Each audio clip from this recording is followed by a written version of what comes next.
dostlar, ne bağlayır Darwin, Nietzsche, hem Hitler, hem neçin bize bilmem bunu. Үйренерek üniversitede ben çok okuyardım Friedrich Nietzsche'nin kitaplarını, da hesap aldım bir pek meraklı bağlantı biyologun, filosofun hem ser diktatörün.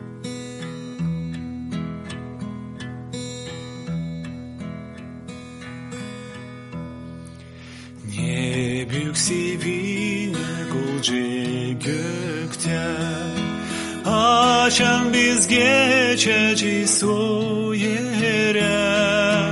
Bir da biz varız kulmuş ama orada olacağız sevgili İsus'un yanında.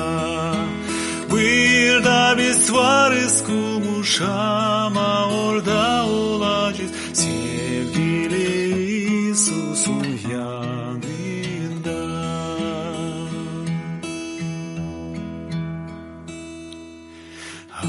Açandar portadan geleceğiz, yaşlar gözlerimizden düşmeyecek.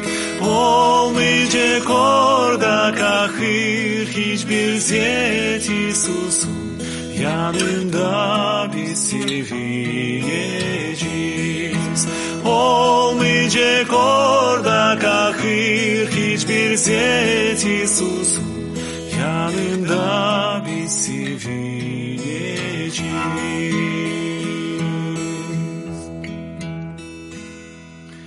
Pekavi var İsus'un yeri, günahkirler gelin gün ona. O gün kabul eder ki düşünmeyen ayoskan İsus'un prostede. O gün kabul eder ki düşünmeyen ayoskan İsus'un prostede.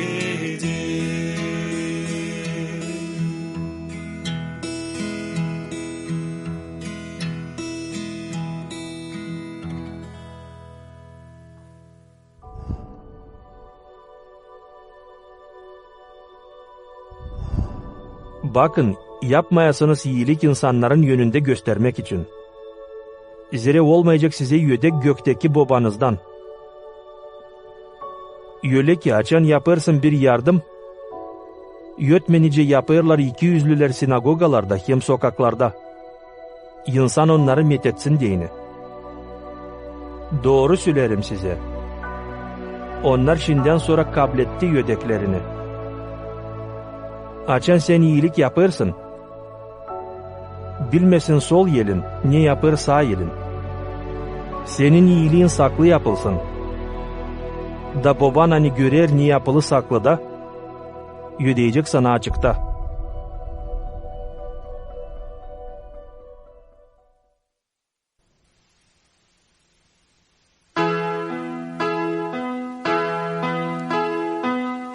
İnanırım Allah'a, o benim babam. Başlarım ben sana, gökteki Allah. İnanırım Allah'a, o benim babam. Başlarım ben sana, gökteki Allah. Metinlik sana, beni kurtardın, oğlunu verdin, hani ben yaşayayım. Metinlik sana, beni kurtardın, oğlunu verdin, hani ben yaşayayım. Günahlarımı aldın, senin sağ olun. Ağaçta yürürken o yaşamak verdi.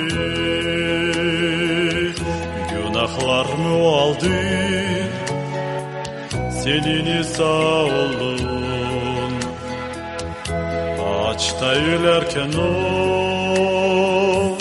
yaşamak verdi. Metinlik sana beni kurtardı. Oğlunu verdi. Hani ben yaşayayım. Metinlik sana beni kurtardın. Oğlunu verdin. Hani ben yaşayayım. İsa diyece kapı hepsi insana. Gelin hepsini sona yaşamak verecek. İsa diyece kapı hepsi insana. Gelin hepsini sona yaşamak verecek. Metinlik sana beni kurtardın. Oğlunu verdin. Hani ben yaşayayım. Metinlik sana beni kurtardın. Oğlunu verdin. Hani ben yaşayayım.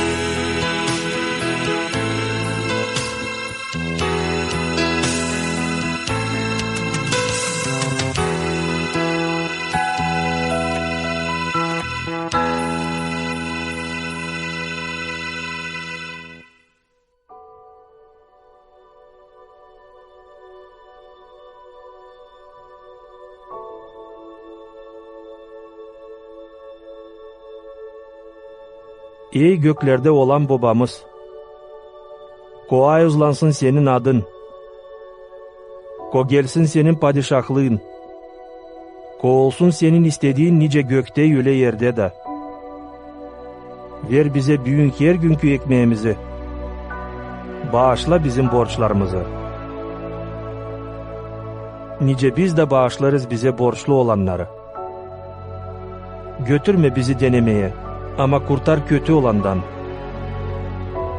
Zere senindir padişahlık. Kudret yemmetinlik diveçten divece. Amin. Bütün Bible eski yeni bağlantı var Allah'ın ayız lafı.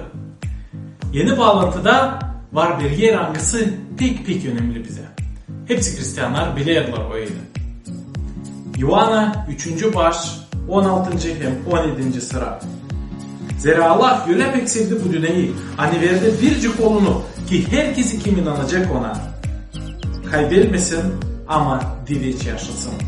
Akına hani Allah yollamadı oğlunu bu dünyaya ki dava kessin dünyaya, ama onun aşırı dünya kurtulsun. Bakınız, Allah öyle pek sevdi bu dünyayı, seni hem beni, her bir canı. Hani yolladı kendi biricik oğlunu. Allah'ın oğlu var İsus Hristos. Da onun oğlu öldü bizim günahlarımız için kruçada. Allah yolladı kendi biricik oğlunu. Hani herkesi kim inanacak ona gebermesin ama kurtulmuş olsun. Dileç yaşamak olsun. Allah yollamadı kendi oğlunu ki kabıklama bu dünyayı, ama kurtarma değil onu. Bu haber öyle yönünde. Bizim vakıda öyle yönünde. Bu iyi haberde var bize kurtulmak, var bize sevinmelik, var bize uygunluk. Bize kim inanır Allah'a, kim inanır Allah'ın oğluna, İsus Hristosa, kurtar canını.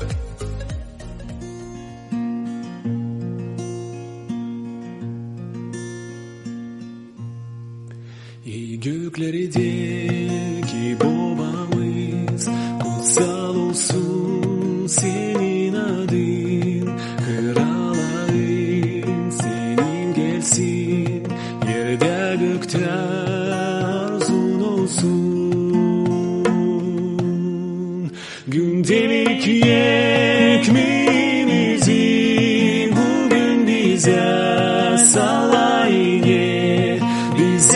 suçlu olanları affettik biz, sen de bizi. Aynen öyle affetine bizi koyma dengeliye, kurtar bizi kötülükten, kurtar bizi kötülükten. Çünkü krallık ve kudret, yücelikler hep senindir. Sonsuzluktan sonsuza dek.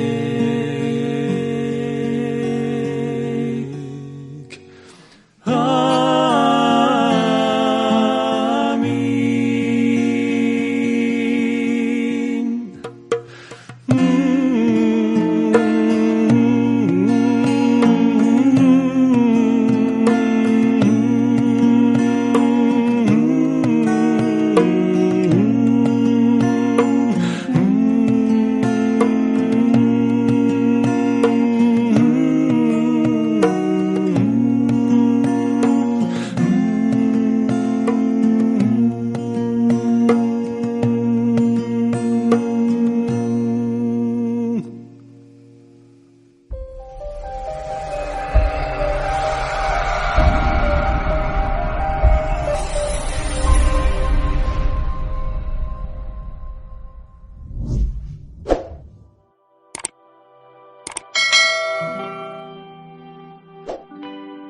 İoann'ın ilk kağıdı 2. bölüm.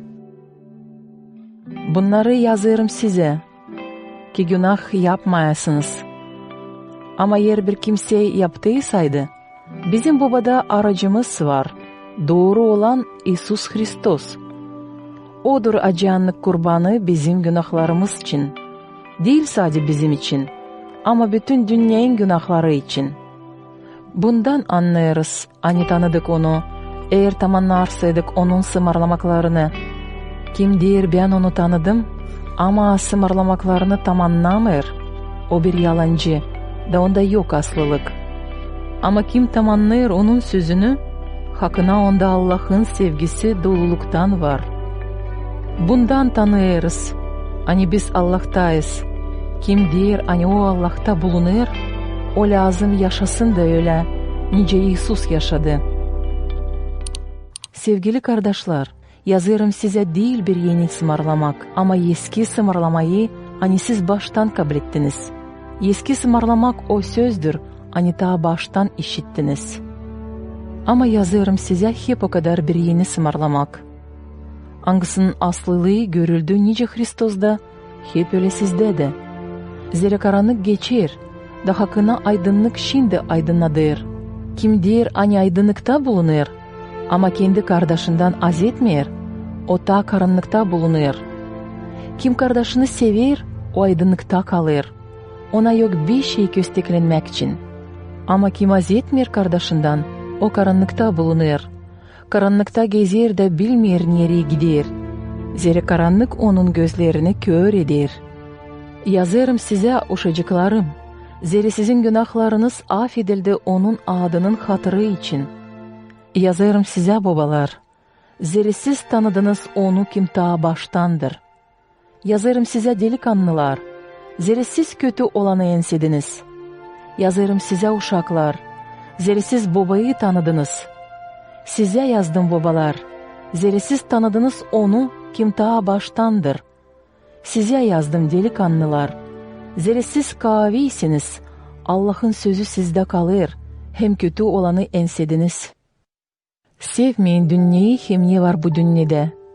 Kim sever dünyayı, onda yok babanın sevgisi. Zira hepsi ne var bu dünyada, tenin hamelleri, göz mayıllığı hem yaşamak şişkinliği, değil babadan ama bu dünyadan. Dünya hamellerinden geçer, ama kim Allah'ın istediğini tamamlar, o diveç yaşar. Ben size yazdım değil hani aslılığı bilmersiniz. Ama onuştan hani bilirsiniz hem anlarsınız, hani hiçbir de yalan aslılıktan gelmez. Herkes kim atılır oğuldan, onda yok baba. Ama kim açık kabul eder oğulu, onda var baba. Onuştan ne baştan işittiniz, o sizde kalsın.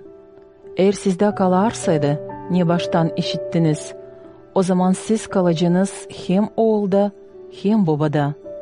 Budur adamak, hani o bize adadı, diveç yaşamak. Bunları yazdım size onlar için, hani bakırlar sizi aldatma. Öyle ki uşacıklarım, yaşayın onda ki açan o görünecek, olsun kıyışmamız da utanmayalım onun önünde açan gelecek. Eğer siz bilirseydiniz hani o doğru, o zaman biliniz, hani hepsi kim yapır doğru, ondan doğmuş.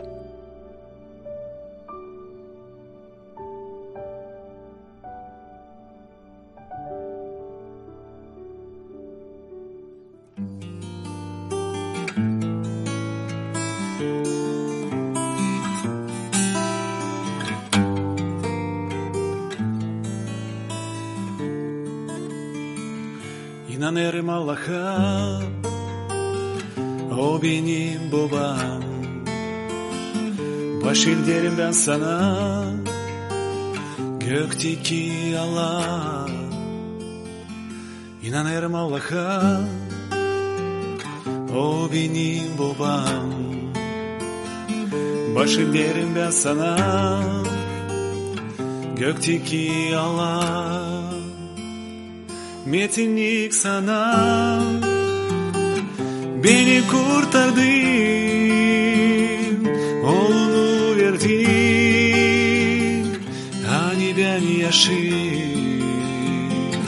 Metinlik sana, beni kurtardın,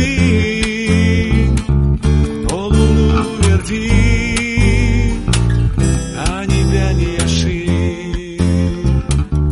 İsa deviçe kapı, hepsin sana. Gelin hepsini sona, yaşamak verecek. İsa deviçe kapı, hepsin sana. Gelin hepsini sona, yaşamak verecek. Metinlik sana, beni kurtardın, oğlunu verdin, hani ben yaşayayım. Metinlik sana, beni kurtardın, oğlunu verdin, hani ben yaşayayım.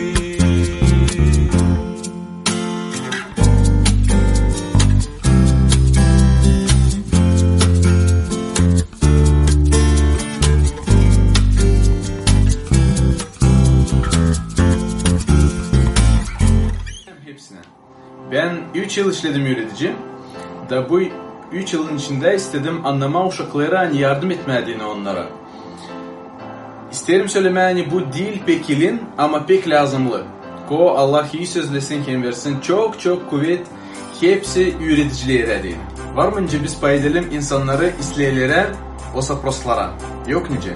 Zere hepsi insan Allah'ın önünde birdir. İsle.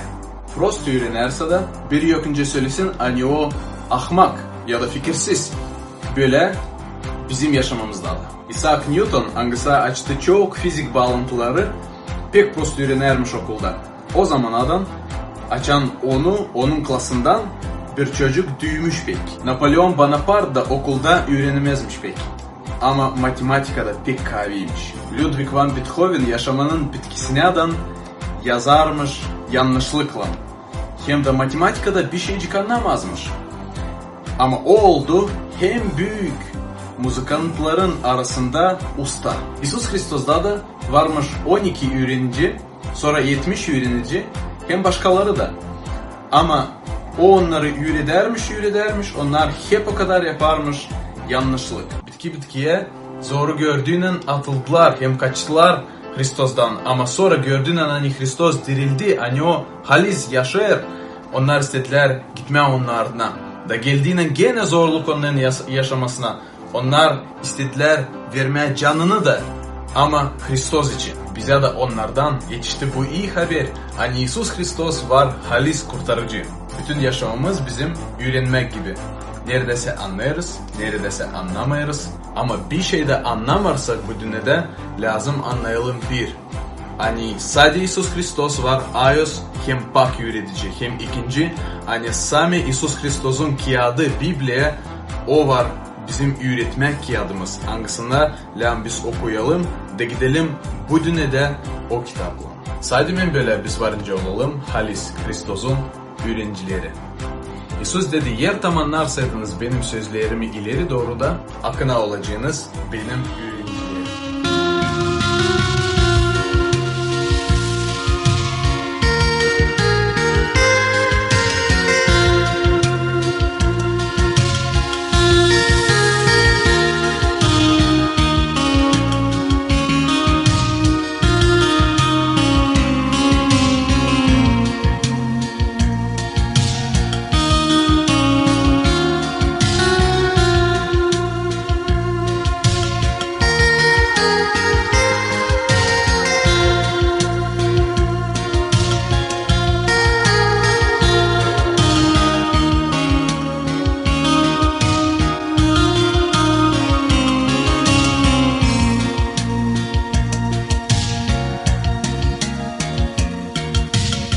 Geledi çoktan yukarıda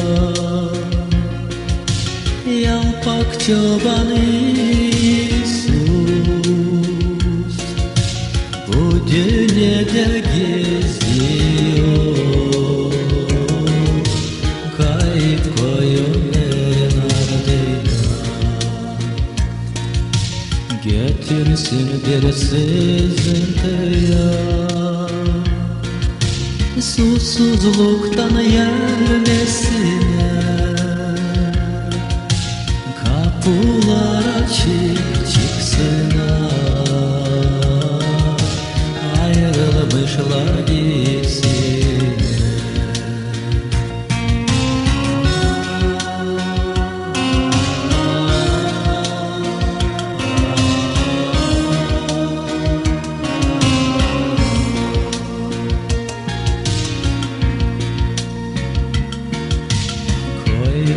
Seslendiler Kafayla da hızlandılar Boynuzlarından süstüler Göğsünü da deldiler Aktı su hem çok Gökte çeketti ağlama Yolda karanlık pek oldu Ayda kana dişildi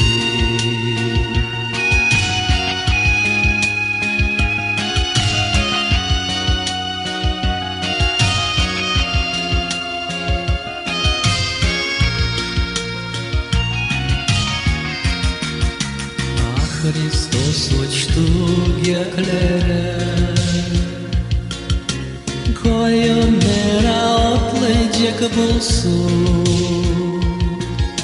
Az vakitten sonra gelecek çırsın onları Götürsün bir başıya Nerede onlar dinlenecekler Orada usluluk olacak Hem dili çacıklayacaklar Kendi Allah koruyacak Hem gelini dağılacak Bir sürü saat olacak Hem bir de çoban olacak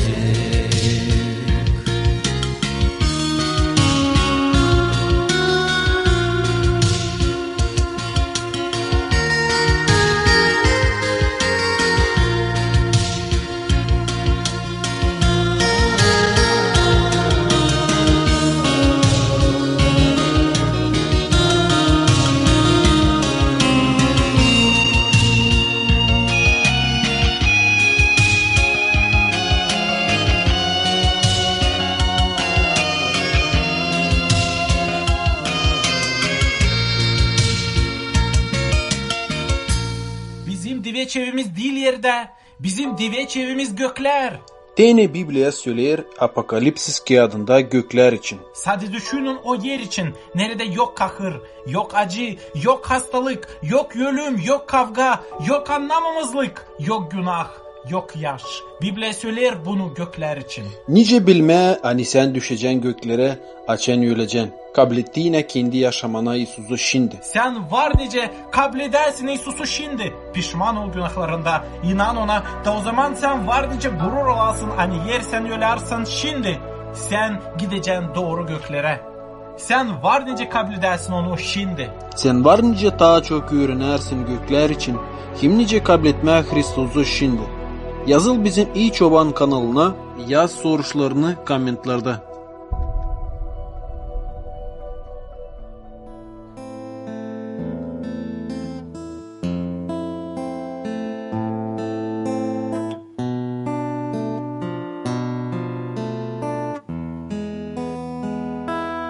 Yol Golgofa'ya var, nerede kan döküldü, ne çok zevkler çekti orada. O pahalı İsus, sen bizim için öldün, o titsiz etleri geçirdin.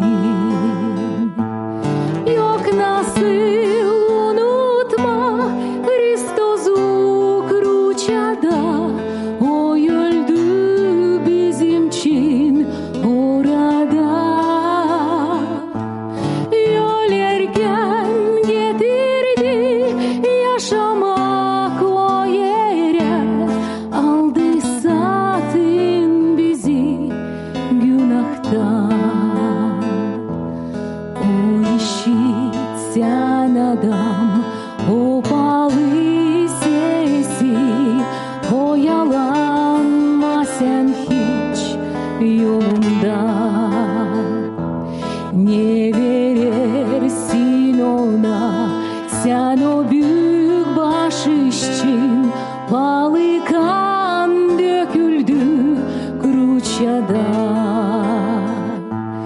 Yok nasıl unutma Kristos'u Kruçya'da, o öldü bizim için orada.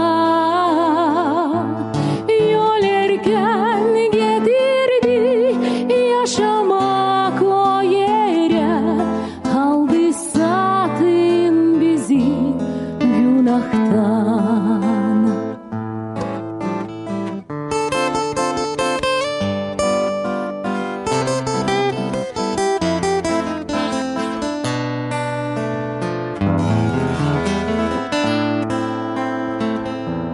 Hepsi yaratmayı ne var bizim yerde, sat senin için Allah yarattı.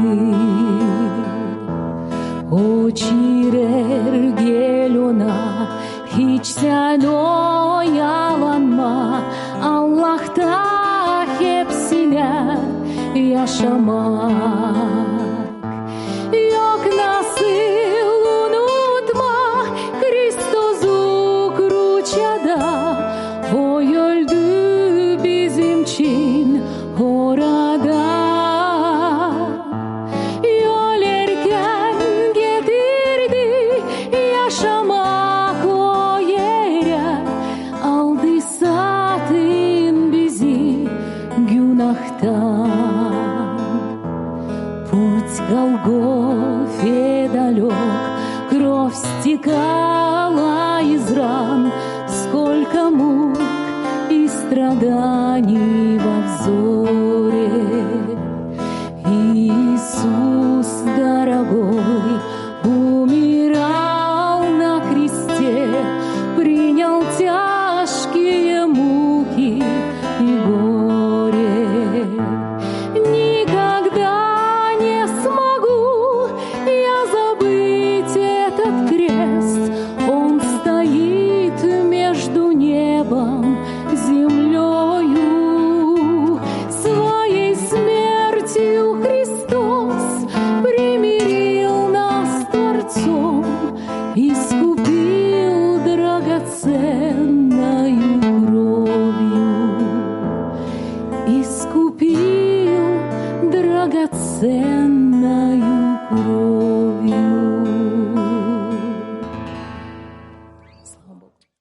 Başka kimsinde yok kurtulmak. Zira yok gök altında başka ad verilmiş insana. Hangisinden olsun kolay ki biz kurtulalım.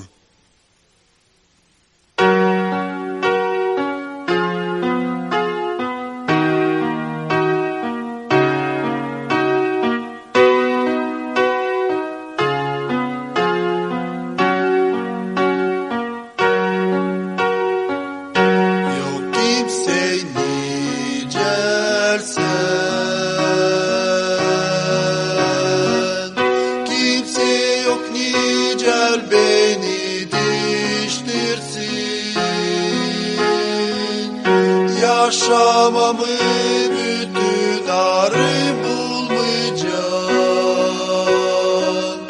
Yok kimse nicersen.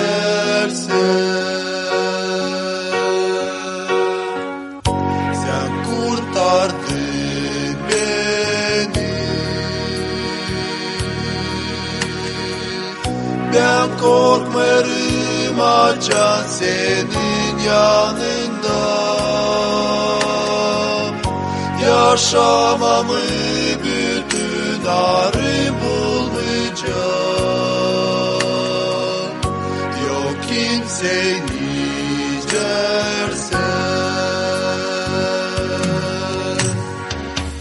Yok kimse nicersen.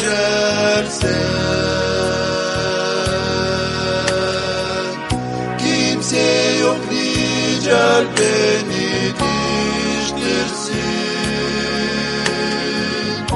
Yaşamamı bütün arı bulmayacağım. Yok kimse nicersen.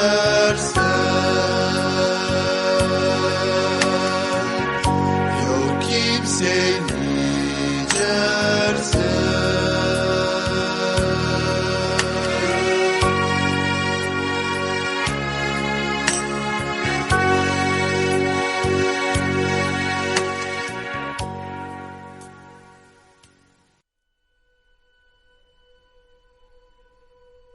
Eğer laf ederseydim insan dilinde ya da angel dilinde, ama sevgim yoksaydı, bir öter bakırım yeki bir uğuldar kim valım. Eğer bende varsaydı prorokluk becerikliği, eğer bilerseydim ki hepsi saklı işleri, hem yedendiyseydim bütün bilgiçliği, eğer varsaydı büyük inanım bayırları da yerinden değiştireyim. Ama yoksaydı sevgim, o zaman ben bir şey değilim. Eğer bütün varlığımı bağışlarsaydım ki doyurayım fukaraları, eğer güğdemi ateşe verirseydim ama sevgim yoksaydı, bana bundan hiçbir fayda olmaz. Sevgi çok dayanar, iyilik yapar. Sevgi kıskanmaz, övünmez, kabarmaz. Sevgi kötü kendini götürmez. Aramaz fayda kendisine.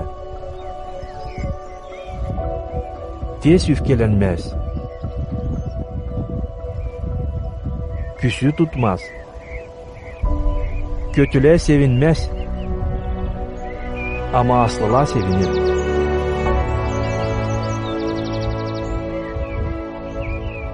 Sevgi hepsini yörter, hepsini inanır, hepsine umut eder, hepsine dayanır.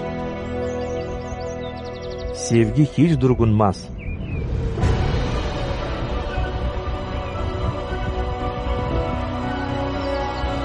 Prorokluk sona gelecek.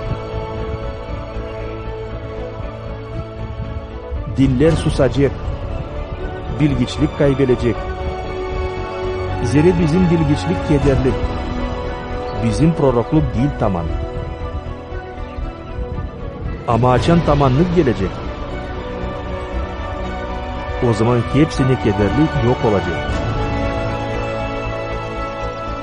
Uşakkan ben uşakçasına laf ederdim. Uşakçasına düşünerdim.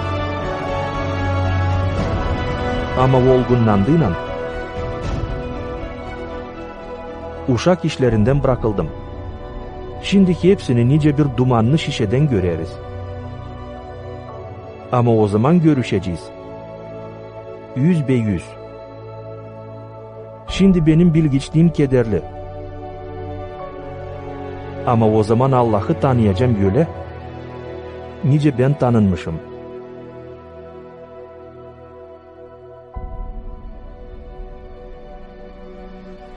Şimdi kalır bunlar üçü. İnan, umut, hem sevgi. Ama sevgi onlardan daha büyük. Büyük sevinmelikle kabul ediniz kardeşlerim, açan düşersiniz türlü zorluklara.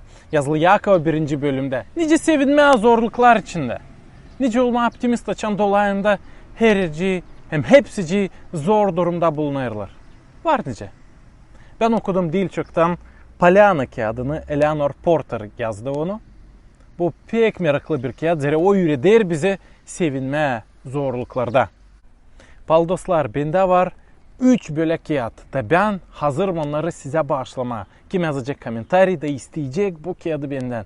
Ben size onu bağışlayacağım. Bu kağıtlar satılırlar kağıt dükkanlarında da. Varınca oradan da alasınız. Pek meraklı bir kağıt. Zira o der bize sevinme zorluklarda. Bu kağıt anlatır bize bir kız için. Onun adı Pollyanna. Onun aşamasında çok zorluklar var. Onun babası öldü. Onda var sıkıntı sağlıkla. O yaşar Lelus'undan ama Lelus onu sevmeyir. Da bu kız her zaman oynar bir oyunu. O oyununun adı sevinmek oyunusu. Zor işlerde o bulayır isleyiş. Diyelim doğum gününe ona başladılar makak. Ama o isterdi ona başlasınlar oynayacak. Niye sevinme burada sana makak başladılar doğum gününe.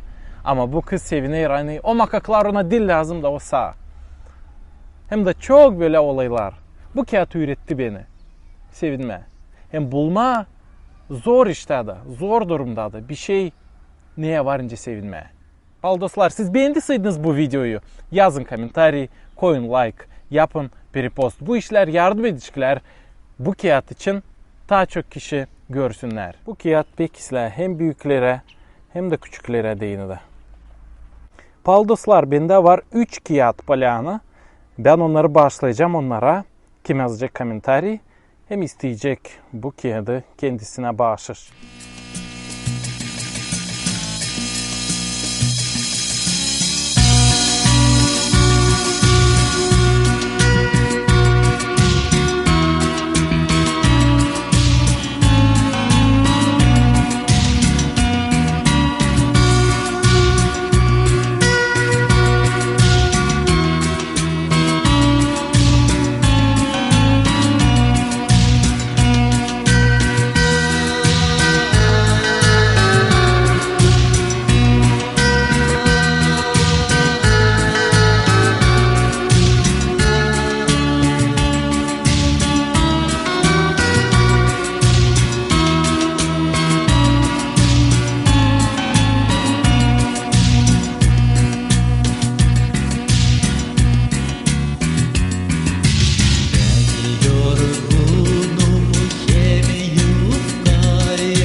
Hani sade İsus Hristos, sade O, sade O Allah'ın oğlu kurtarır bizim günahlarımızı da verir bize diveç padişahlık göklerde.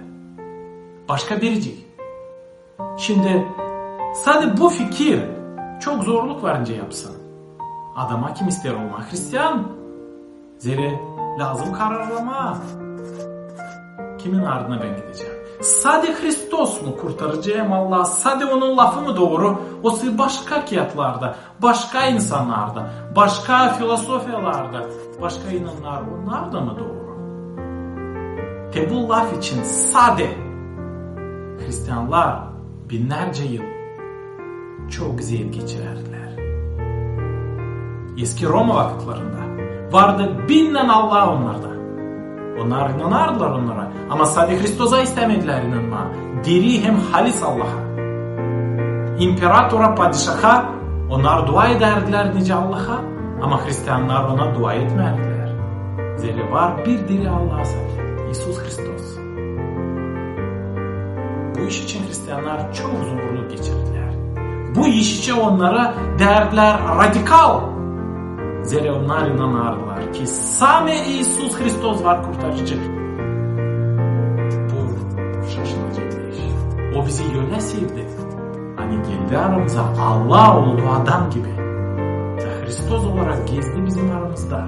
Eski İsrail vaktinde. O öldü kruçada bizim günahlarımız için. Aldı bizim günahlarımızı, bizim prost işlerimizi, hem fikirlerimizi kendi sırtına da öldü bizim için kruçada. Da dirildi 3. günü. Bu Hristiyanlığın hem baş fikri.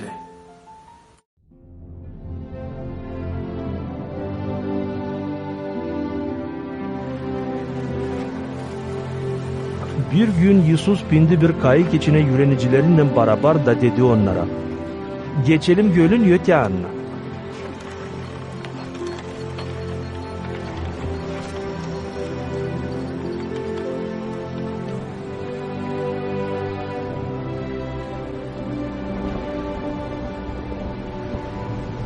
Kayıkla yüzerken Yusuf uyudu. Göl üstünde öyle bir keskin rüzgar esmeye başladı. Hani doldururdu kayığı suyla.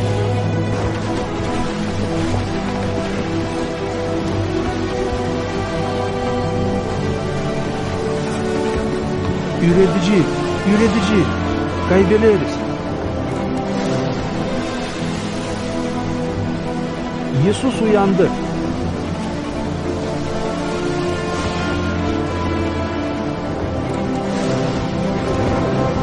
Azarladı rüzgarı hem kabaran dalgaları.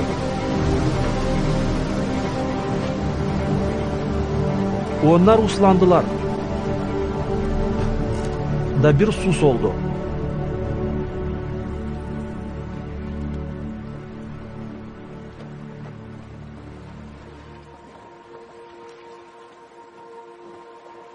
Sonra dedi öğrenicilerine: "Ne anda inanınız?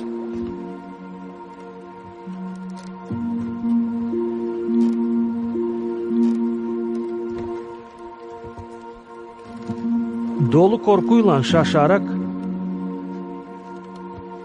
onlar birbirine değerdiler. Kimdir bu? Kim sımarlar artık rüzgâra hem dalgalara, da onlar onu seslerler.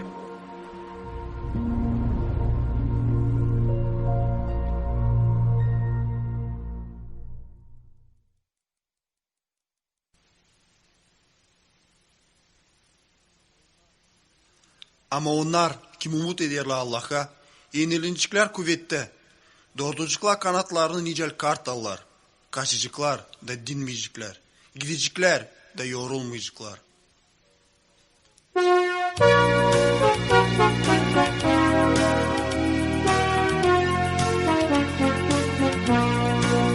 Hristos umudun hepsini, Hristiyanların bu yerde kurtardı gökteki baba, kanalıktan hem günahtan yaşamasını o verdi. barış döktü yüreğimize. Hristos umudun hepsini, Hristiyanların buyurdu. Şans sonra var 2000 yıl, kullanır o uşaklarını. Siz tanıdınız sevgili, siz sevince o sevgi. Her sevgiyle bitkisiz, açan yüzünden yaş akır. Sevinçin kötüler sizi, Yüle Kristos'un üretir. Hristos umudun hepsinin, Hristiyanların bu yerden. Şans sonra var 2000 yıl, kullanır o uşaklarını. Yok böyle kâne kuvvet gün, bizi hayırsın Hristos'tan. Ne yükseklik ne derinlik, ne uzunluk ne genişlik, Allah koruyor onları, onunla yoz uşaklarını.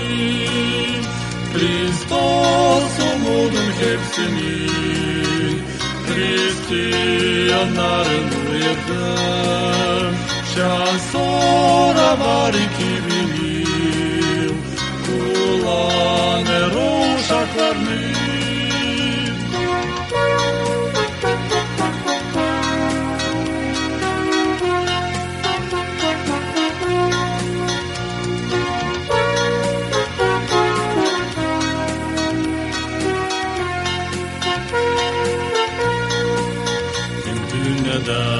Kar yönerse, o geçer büyük işlerinden.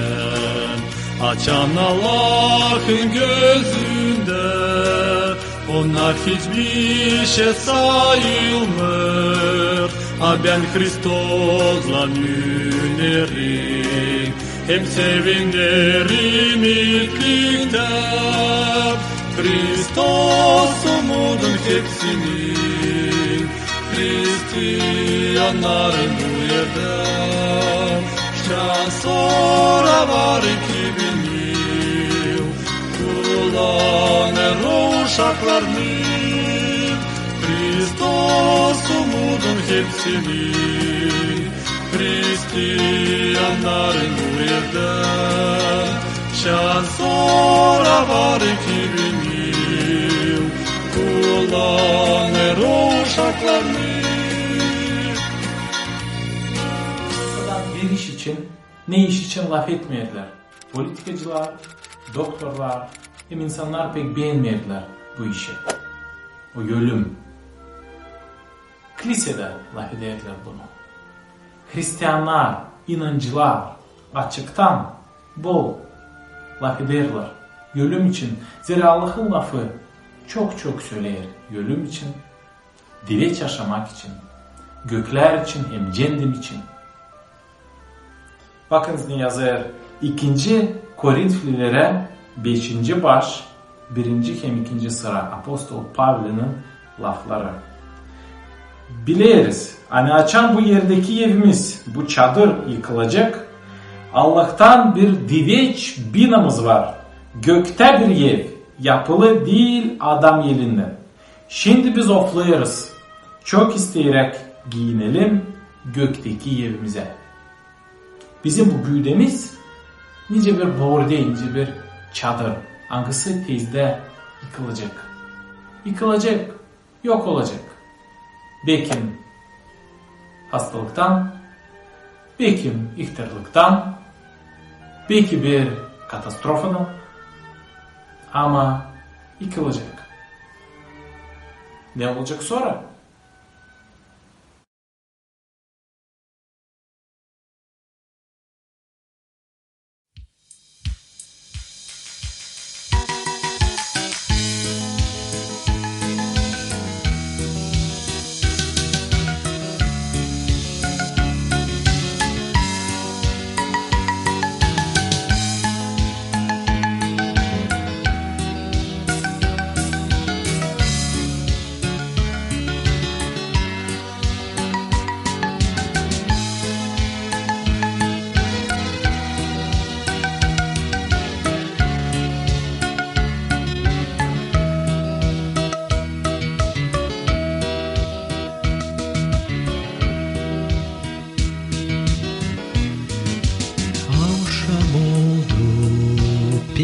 uyduruktu. Gökte çıktı açan masa hazırlandı. Gökteki olan geldi uçenliklerine, donaklıyı ve sonra geçen yalpak sesle böyle o dedi: kardeşler sadım yaklaştı, ayrılma sizden, siz gücenmeyin, hem hiç korkmayın, tez ben geleceğim. Ama tahirleri söyleyeyim ki bilesiniz, biriniz beni satacak 30 gümüşe. O zaman birden baktılar, hepsi Sabiye, sırada hepsi sordular, kim o satıcı? Geldi Yuda ya da sıra, o da hep sordu, söyle Sabi, dilimim ben o satıcı ol. Sensin Yuda dedi Sabi, git sen ta çabuk tesat geldi.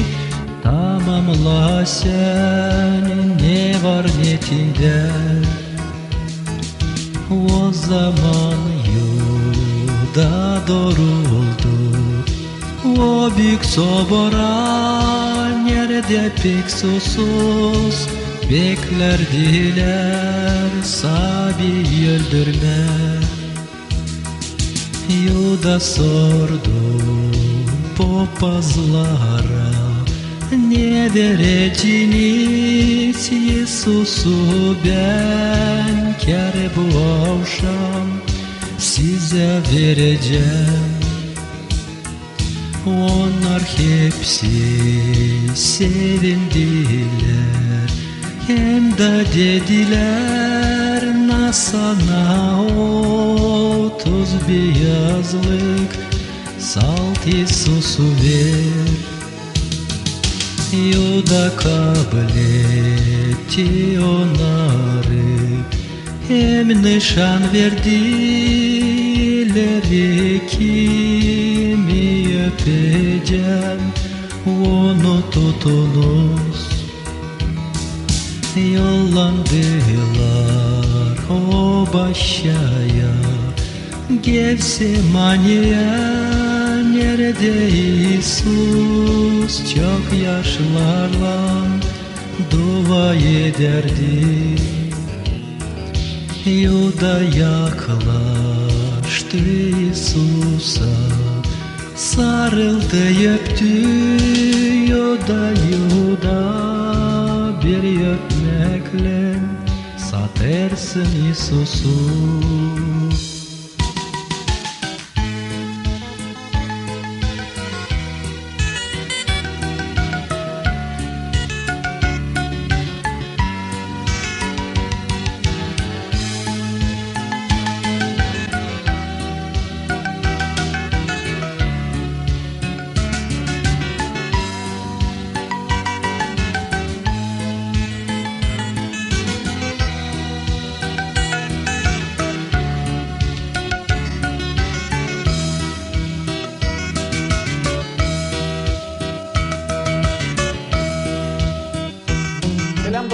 Ne bağlayır Darwin'i, Nietzsche'yi hem Hitler'i hem neçin bize bilmem bunu.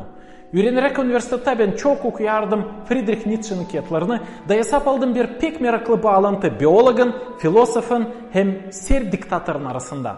Onlar bilmerler birbirinden ama bakınız, Charles Darwin'in baş fikri o adam başladı maymundan.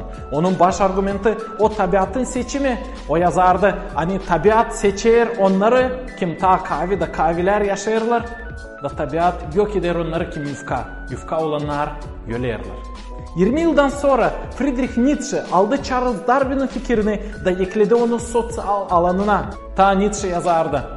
Allah öldü, biz öldürdük onu. Şimdi adam lazım olsun Allah'a. Ta Nietzsche yazardı. Düşen olanı itir. Bitki 10 yılını Nietzsche geçirdi fikirden hastaların klinikasında. Ama onun kağıtları oldular pek anılmış bütün Avrupa'da. Onu okuyardılar hem onun kağıtları değiştirerdiler insanların fikirlerini. Ben de studentken okuyardım Nietzsche'yi pek çok. Da ben hesap aldım. Hani onun kağıtları karıştırırlar benim fikrimi hem parçalarlar benim canımı. Onlar çaldılar benden uygunluğu hem sevinmeliyim.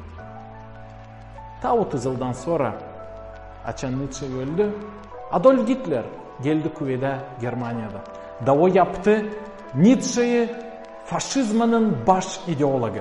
Nietzsche Hitler'in hem sevgili yazıcısıydı. Siz bilirsiniz hani Hitler başladı 2. Dünya Cengi'ne. Hangisinde öldürüldü 70 milyon insan. Dostlar siz görürsünüz mi bu bağlantıyı? Charles Darwin'in evolüsyon fikirlerini Nietzsche ekledi sosyal tarafına. Hitler de yaptı bu fikirleri praktikada. 19. asırın fikirleri hem kağıtları getirdiler katastrofa 20. asıra. Yapalım çıkış. İlk, kuşku ol ne sen okuyarsın. Biblia'da yazılı. Hepsinden çok koru kendi yüreğini üzere ondan yaşamak başlar. İkinci, kuşku ol ne gelir senin fikrine hem ne sen düşünersin. Hem de üçüncü, inan Allah'a. Olma Allahsız, olma inansız. Allah var, o diri, o sever seni, o yolladı kendi biricik oğlunu İsus Hristos'u bu yeryüzüne, o ölsün senin günahların için. İnsanlar girdiler Hristos'u kruçada ama o dirildi 3. günü. Pahalı dostum, ta çoğu insanlar inanmıyorlar buna. Onlar yapıyorlar kendi kendini Allah'a kendileri ayırarak ne var doğru hem ne var yalan. Gelecek vakit açan biz anlayacağız. Hani liberalizm, humanizm, ateizm, Allahsızlık hem günahkerlik getirecekler bu yeryüzüne ta çok kahır. Ama var iyi haberde. İsus Hristos dedi, ben varım yol, doğruluk hem yaşamak. Da birici gelemir baba Allah'a nice sade benim aşırı. Dostlar, siz beğendiyseniz bu videoyu koyun like, yazın komentarı, yapın repost, yazılın İyi Çoban kanalına. Kalın sağlıcakla. Selam dostum, olmalı sen bilirsin hani Biblia o dünyanın hem çok satılan kağıdı. Olmalı sen bilirsin hani Biblia'da var 2 parça. Eski bağlantı hem yeni bağlantı. Ama bilirsin mi sen hani Biblia o değil bir kağıt, o 66 kağıt. Onlar yazıldı 40 kişiyle. Biblia kağıtları yazılı türlü janralarda. Onda var historia, türküler, biyografiya var, historia dokumentleri, şiirler. Biblia değiştirir dünyanın kültürasını. Biblia'dan çıkar çoğu bizim zakonlar, kalender. Biblia değiştirdi dünyanın üretimini hem politika sistemasını. Bu kağıdı çevirdiler dünyanın çok dillerine. Yazılmasından bizim zamana kadar o hiç değişilmedi. Hepsi Hristiyan kiliselerinde bir türlü Biblia. Kimse kullanır türlü çevirmeleri ama manası hep o. Biblia'dan binlerce yıl ilham alırdılar. Müzikacılar, şairler, resimciler. Okuyarak Biblia'yı politika adamları yok ettiler, yesirli.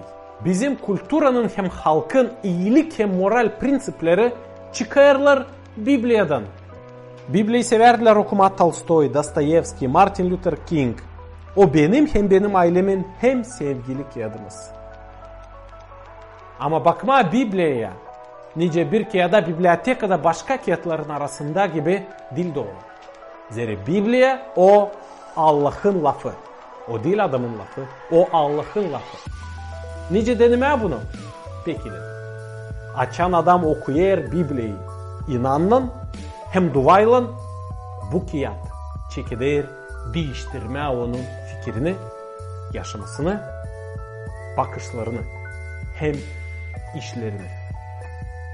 Okuyarak Biblia'yı binlerce insan bu dünyada binlerce yıllar içinde değiştirdiler kendi yaşamalarını. Allah değiştirdi onların yaşamalarını.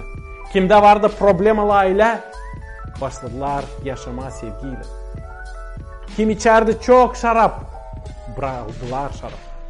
Kim içerdi sigara, okuyarak Biblia'yı bıraktı ondan. Çalgıcılar oldular ayozada. Fena insanlar oldular iyi.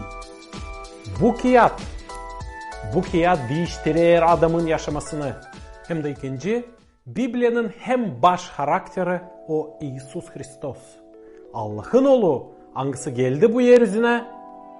Doğdu Maria'dan. Öldü kruçada. Dirildi 3. günü. Kalktı göklere. Da henden gelecek Hristiyanlar beklerler onu. Biblia pek önemli kıyat insanlık için. Zira Biblia anlatır bize nice kurtulma günahlardan. Nice kurtulma cehennemden. Ve düşme göklere, raya dolma Hristos'un bile diriltlikte. Başka bir de kıyat anlatmıyor bunu. Sade Allah'ın lafı Biblia. Pahalı dostum, sen istersen okuma Biblia'yı Allah'ın lafını ama sende yoksa bu kıyat, severce yazarsın bize mesaj ya da komentari. Da biz başlayacağız sana Biblia'yı. Siz beğendiyseniz bu videoyu Biblia için koyun like, yazın komentari, yazılın İyi Çoban kanalına. Kalınız sağlıcakla.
Bir lazım bana, yakın olma sana, yakınsa bir sana, yakın sana.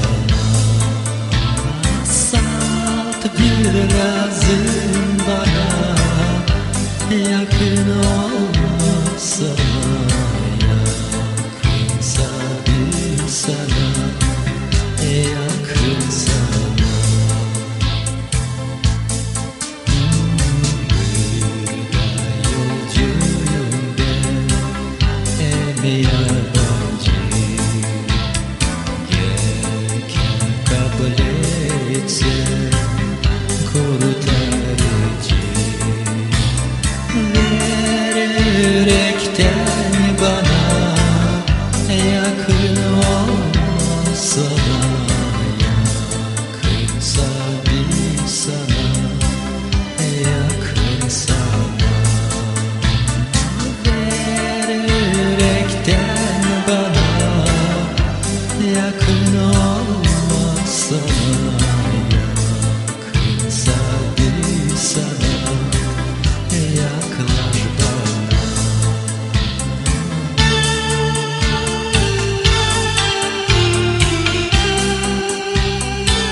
seni götüreceğim. Ver sevilmek bana, yakın olmasa, yakınsa bir sana, yakın sana. Ver sevilmek bana, yakın olmasa, yakınsa bir sana, yaklar bana.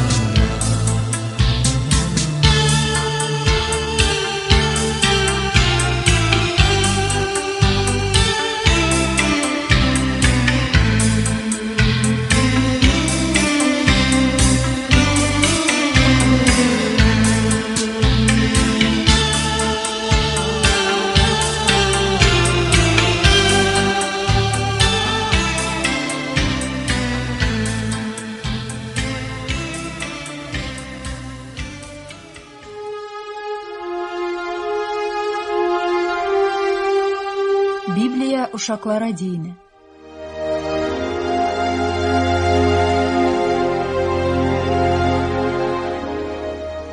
Yeni bağlantı. Захария hem ангел Allah'ın binasında.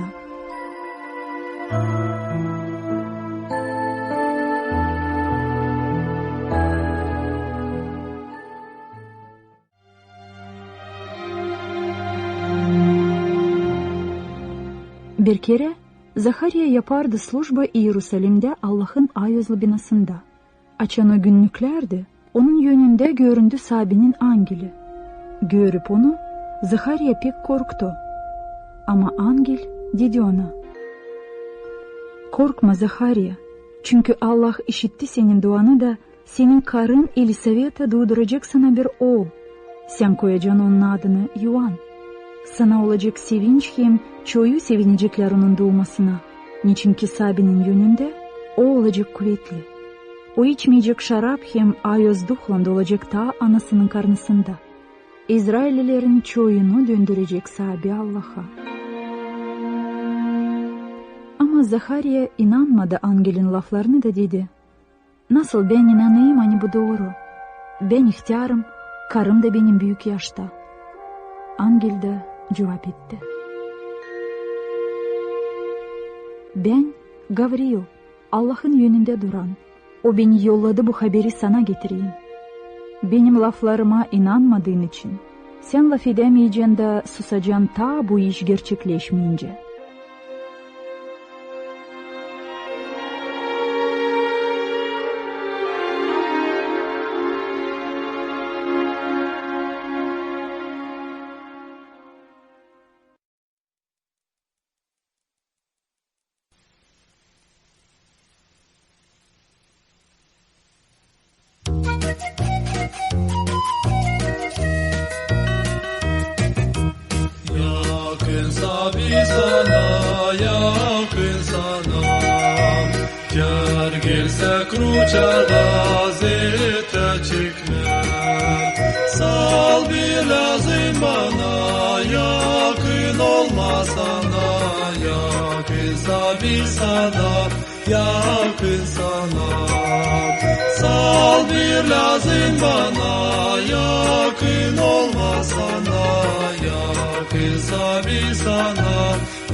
Isyandığı zaman çalarım ben, senin o zetlerini anarım ben. Zetada ver bana, yakın olma sana, yakınsa bir sana, yakın sana. Zetada ver bana, yakın olma sana, yakınsa bir sana, yakın sana. Açan bu zor zeti geçireceğim, açan ratla beni yerleştireceğim. Bir sevinmek bana, yakın olma sana, yakınsa bir sana, yakın sana. Bir sevinmek bana, yakın olma sana, yakınsa bir sana, yakın sana.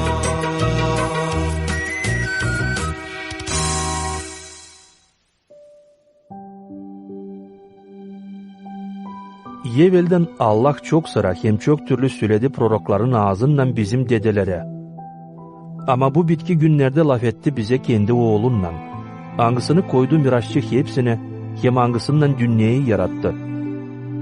Oğul Allah'ın metinliğin aydınlığı, hem onun varlığın görümü da hepsini tutar kendi kudretli sözünden. O paklayıp bizim günahları oturdu yükseklerde, büyük olanın sağ tarafında. O oldu o kadar daha üstün angillerden, ne kadar onlardan daha kamil at kendine yedendi. Zere ne zamansa Allah angillerin birisine dedi, sen benim oğlumsun, büyün senin baban oldum. Ye ki ben baba ona olacağım, o da oğul bana olacak. Hep öyle kendi ilk doğmuşunu dünyaya getirirken der, Allah'ın hepsi angilleri ona baş eğilsinler. Angiller için der, benim o, kim döndürer angillerini rüzgâra, hem hizmetkarlarını ateş yalınına. Ama oğlu için der, ey Allah, senin çorbacılık skemlen diveçtir, hem padişahlık bastonun doğruluk bastonudur. Doğruluğu sevdin, ama zakonsuzluktan az etmedin. Onuştan Allah, senin Allah'ın. Seni yağladı sevinç yağıyla daha çok senin dostlarından. Da der, ey sahibi, sen baştan yeri kurdun, gökler de senin yerlerinin yaptıkları. Onlar kaybelecekler, salt sen kalırsın, hepsi ruba gibi eskiyecek. Onları kıvratacan nice bir yağmurluk, daruba gibi değiştirilecekler. Ama sen kalırsın hep öyle, senin yılların bitkisiz. Ne zaman hem hangi angile Allah dedi, otur sağ tarafımda, ben koyunca senin düşmanlarını ayakların altına. Değil mi onlar hepsi hizmetkar duhları, yollanmış yardım etsinler onlara, kim kurtulmak edinecek. Kiyat çıfıtlara 1. bölüm.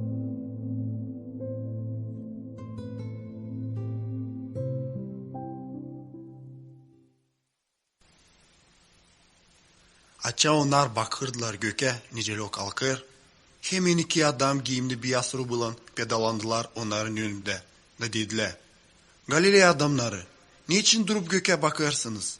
Bu Isus hani göke kalktı sizin aranızdan, böyle gelecek geri. Nicel gördünüz onu kalkarken göke.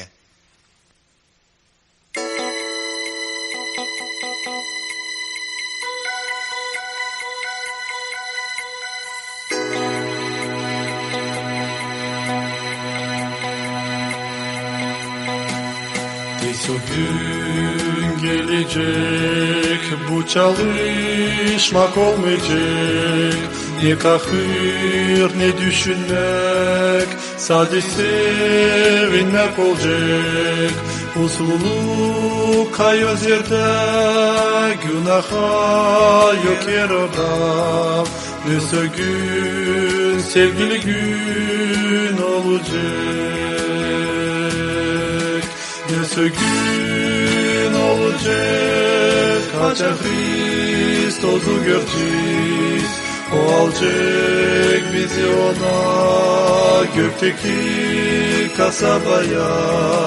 Gelini bana verecek, beni oraya alacak. Neyse gün, sevgili gün olacak. Neyse güne yetişiz, açan İsus gelecek. Dost senin için o gelecek, hazırsın alacak. Bunun can ve sen hazır, karşıya Kristos'u. Neyse gün, sevgili gün olacak. Neyse gün olacak, kaçak Kristos'u göreceğiz. O alacak bizi ona, gökteki kasabaya.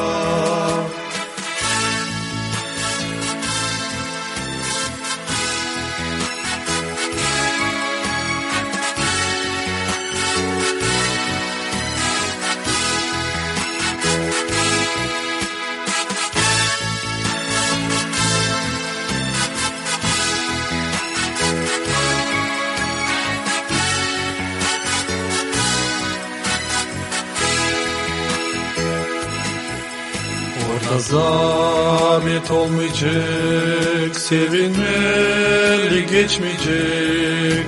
Yer dökmek olmayacak, sevinmelik bitmeyecek. Diveçmetini korda çalacağım ben Kristos'a. Neyse gün, sevgili gün olacak. Neyse gün olacak, kaçak Kristos'u göreceğiz. O alacak bizi ona, gökteki kasabaya. Gelini bana verecek, beni oraya alacak. Neyse gün, sevgili gün olacak. Neyse gün olacak, kaçak Kristos'u göreceğiz. O alacak bizi ona, gökteki kasabaya. Elini bana verecek, beni oraya alacak. Neyse gün, sevgili gün olacak.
yürekten bana yakın olmasana, yakınsa bir sana, yakın sana.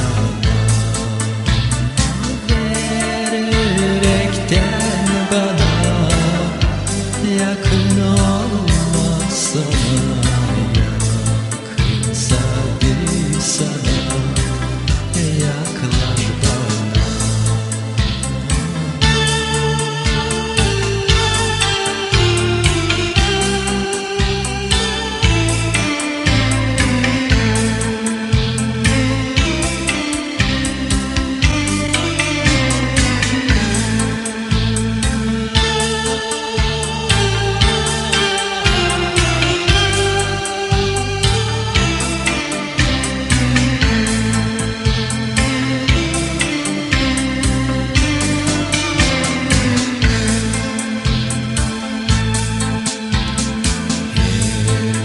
Uyandığı zaman çağlarında senin özetlerini anlarım ben. Zetta'da ver bana yakın olmasana, yakınsa bir sana, yakın sana. Zetta'da ver bana yakın olmasana, yakınsa bir sana, yakın sana.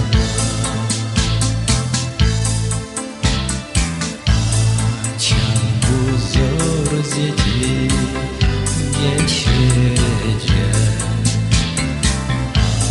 açan ratla beni götürecek.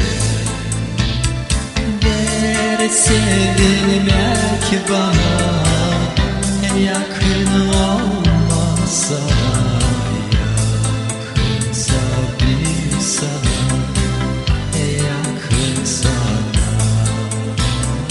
Ver sevilmek bana yakın olmasana, yakınsa bir sana, yaklaş bana.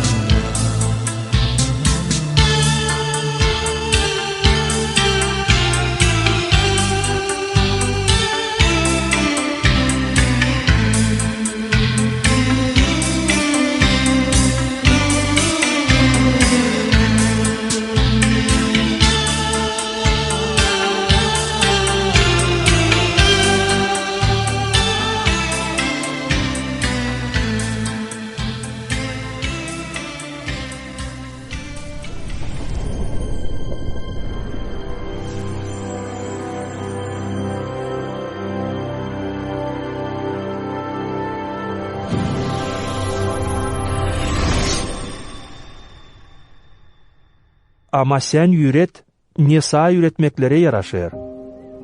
Söyle yaşlı adamlara, ayık, kendini doğru götüren, hesaplı, sağ inanda, sevgide hem dayanmakta olsunlar.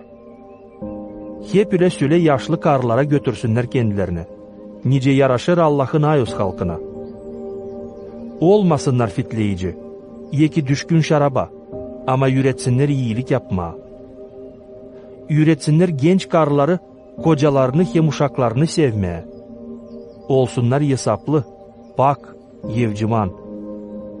Yön versinler kocalarına, ki Allah'ın sözü kötülenmesin. Hep üle genç adamları üret, hesaplı olsunlar. Her bir iş üzere göster kendini örnek iyi işler yaparak. Üretmende pak ol, kendini doğru götür, hesaplı ol. Söyle sağ laflar, anglarına kimseyi mana bulamar. Ki bize karşı denkleşenler bir şey fena söyleyemesinler, da utanmış kalsınlar. Hırsızlık yapmasınlar, ama her zaman inanç adamlar olsunlar. Hem her bir iş üzere Allah'ın, bizim kurtarıcının üretmeklerini mayıl yapsınlar. Zere gösterildi Allah'ın iyi vergisi. Ani getirer kurtulmak hepsi insana. Üreder bizi Allahsızlıktan hem dünya hamellerinden bırakılalım. Dayı saplı, doğru hem Allahçı yaşayalım bu şimdiki vakitte. Şimdi bekleriz bizim mutluluk umudu. Bizim büyük Allah hem kurtarıcı Iisus Hristos şanlıkta peydalansın. O verdi kendini bizim için kurban olsun. Ki kurtarsın bizi her türlü zakonsuzluktan. Da paklayıp bir ayrı insan kendine yapsın. Çalışkan iyi işler yapma. Bunları anlat. Nasihat et hem azarla her bir zabitlikle. Kimseyi seni aşağılatmasın. Pavli'nin Kiadı Tita 2. bölüm.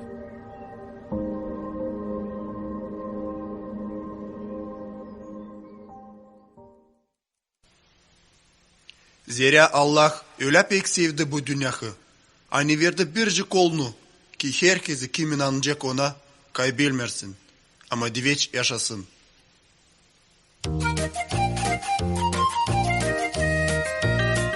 Allah sevgi o ne büyük kısmet. Ey Allah sevgi o bizi sevdi. O hepsi şen çalsın hem de methetsin, onu methetsin. Allah sevgi, Allah sevgi oğlunu yolladı. Allah sevgi bizi kurtardı.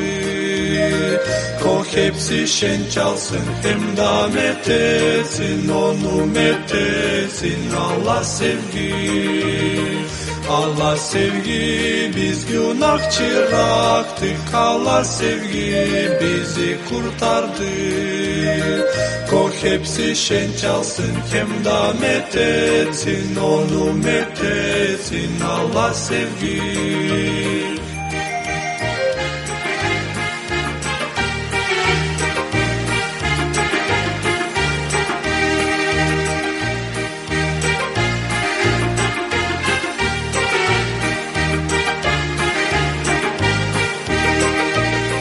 Hristos bizi günahtan kurtardı. Hristos affeden bizi sevdi. Sana daima çalacağım hem de metheneceğim, onu metheneceğim. Allah sevgi, sana daima çalacağım hem de metheneceğim, onu metheneceğim. Allah sevgi.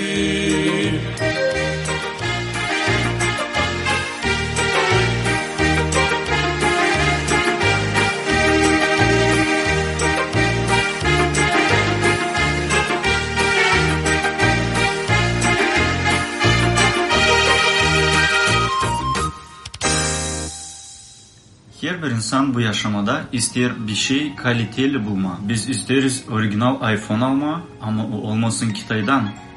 Ucuz kofenin yerine biz isteriz halis orijinal kofe. Kimse istemiyor panirden ucuz rubaları taşıma. Ama pahalı brand rubalarını nice Zara, Tommy Hilfiger hepsici havezle taşıyıcıydı. Hep öyle biz isteriz hani bizde olsun hem ağızdan bir ama halis dost. Yapılan hem şalver dostların yerine herkesi ister yaşamasında halis sevdayı bulma. Kiminin o uzun hem kısmetli yaşayacak. Ama nice var nice orijinal yanlıştan ayırma da yanılmama.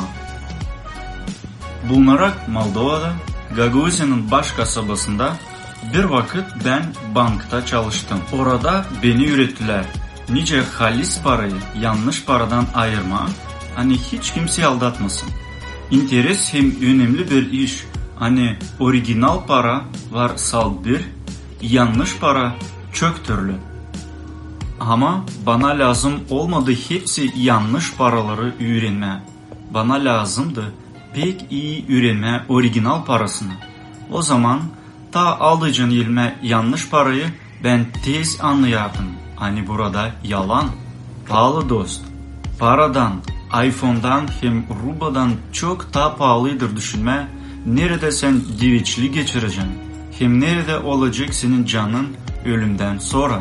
Bu hem pahalı hem önemli soru senin yaşamında. Bu yerde vardı çok religi öğreticileri. Muhammed, Buda, Konfüçy.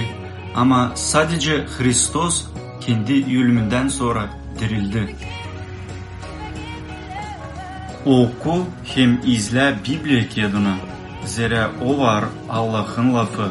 Sadece Bibliya bize de nice kompas, hangisi Allah'a doğru getirir. İzle Biblia'yı. Ara Hristos'u. Kurtar canını.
dökmek kakıla. Orada didek sevilerik, denemekler orada hiç yoktu. Canım orada sevilecek. Denemekler orada hiç yoktu. Canım orada rahatlanacak.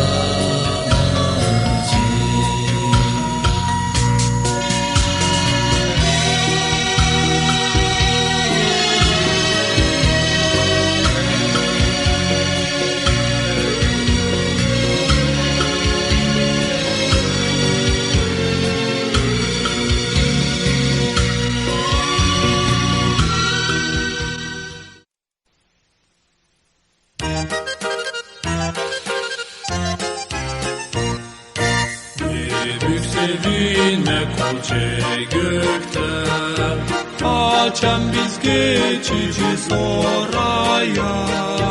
Burada biz varız kulmuş ama orada olacak sevgili Isus'un yanında. Açarlar tokattan geleceğiz. Yaşlar gözlerimizden düşmeyecek. Olmayacak orada kahır, hiçbir zet Isus'un yanında biz sevineceğiz.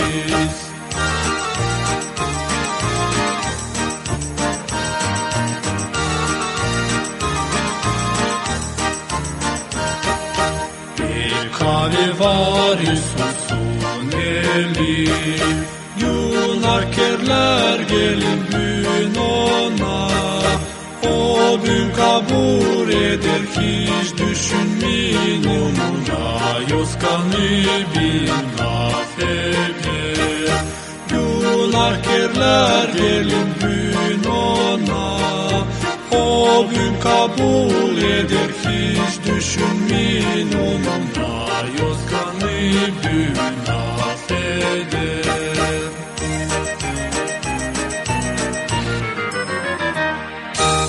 İsrail'in padişahı David yaptığı zina hayırsızlık günahını versaviyla bundan sonra o pişman oluyor. Da söyler bu lafları, onlar yazılı Psalom kağıdında 50. başta Türkçe mezmurlar kağıdı. Омой меня и буду белее снега, Kaguşya. İka beni da olacağım kardan daha beyaz. Açamaya gittim Afrika'ya, ben sorardım orada insanlardan, siz bilirsiniz mi ne o kar? Onlar derdiler, bilmiyoruz ne o kar? Ve onlara anlattım. Hani kar öyle bir şey, beyaz, su, kaba ne düşer göklerden. Da uşaklar oynarlar ondan, o örter her erciğine. Onlar dediler, bilmiyoruz ne o kar. O zaman ben soruş verdim. Sizin Bibliyanızda, sizin dilinizde nice çevirili bu yer? Biz açtık Noel dilinde Biblia'yı üzere. O zaman o halkın bileydik. Da bana çevirdiler. Onlarda yazılı. İka beni da olacağım sütten ta beyaz. Hem bir yazış ne var Noel halkın fikrinde hem dilinde o süt. Da bu yarıştırma onlara pek isla anlaşılır. Bir başka Afrika halkın dilinde bu yer ta da başka türlü yazılı. İka beni da ben olacağım ta beyaz ne kadar kokoz cevizin içi. Şimdi bakın. Biblia söyler hani hepsi insanlar günahkar. Biz bunu biliriz. Bizde var kötü fikir, kötü laflar, kötü işler. Da bu günahlar bizi çekerler cehenneme. O işi de İsus Hristos geldi bu yeryüzüne. Almadığını bizim günahlarımızı kendine. Affetme bizim günahlarımızı. Silme onları. Onun kanı siler hepsi günahları. Da açan adam pişman olur bütün yürekten. Gelir Hristos'a. Allah onu affeder. Da verir ona yeni yaşamak, yeni yürek. Da o zaman bizim yüreğimiz oluyor.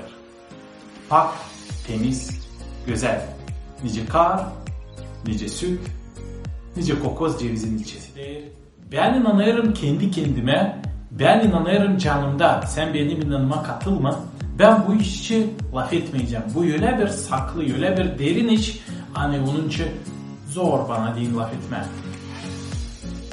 Açık söyleyelim kendi kendimize. Böyle laf ederek ikiden biri bana geliyorlar. İlk, ya adam hiç inanmıyor ya da bilmiyor neye inanıyor. Ya da ikinci, o utanıyor kendi inanından. Bilmerseydi adam niye inanıyor? Öğrensin, okusun Allah'ın lafını, Evangeliyi, Bibli'yi, sorsun. Ama ikincisi saydı, utanarsaydı Kristos'un adından, hem Allah'ın lafından.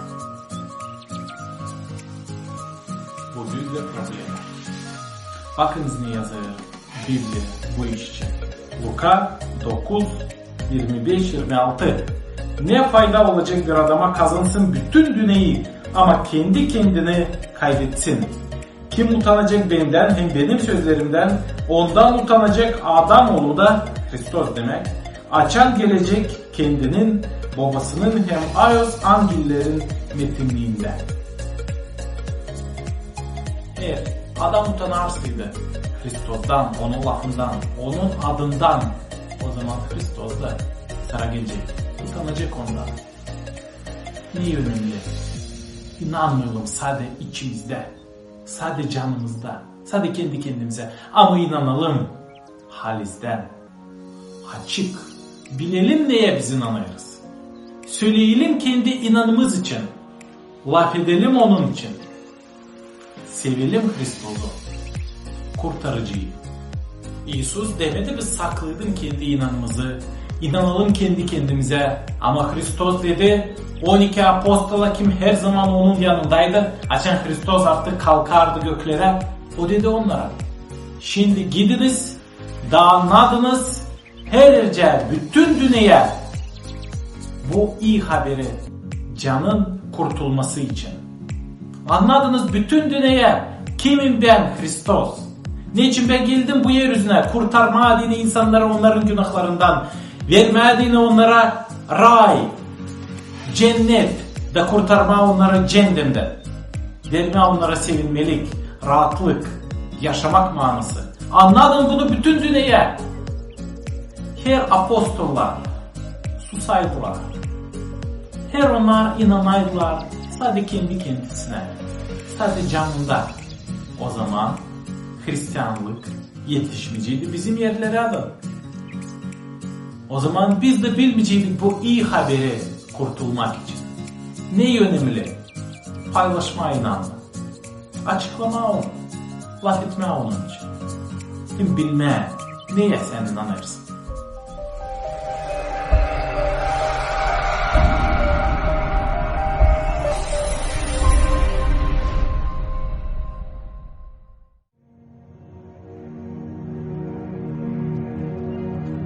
Pavli'nin kağıdı Romalılara 5. bölüm.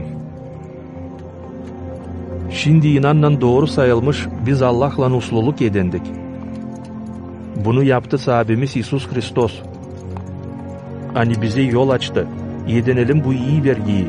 Hangisinden yaşarız hem güveneriz umutla. Pay alalım Allah'ın metinliğinde. Kristos uygun vakitte Allahsızlar için öldü. Zor bulunur ki birisi ölsün bir doğru adam için. Belki de bir iyi adam için bir kimseyi kıyışar ölmeye. Ama Allah bununla bize kendi sevgiliğini gösterdi.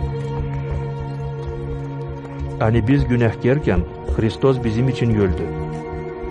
Ne kadar daha çok şimdi, ne zaman onun kanından doğru sayıldık.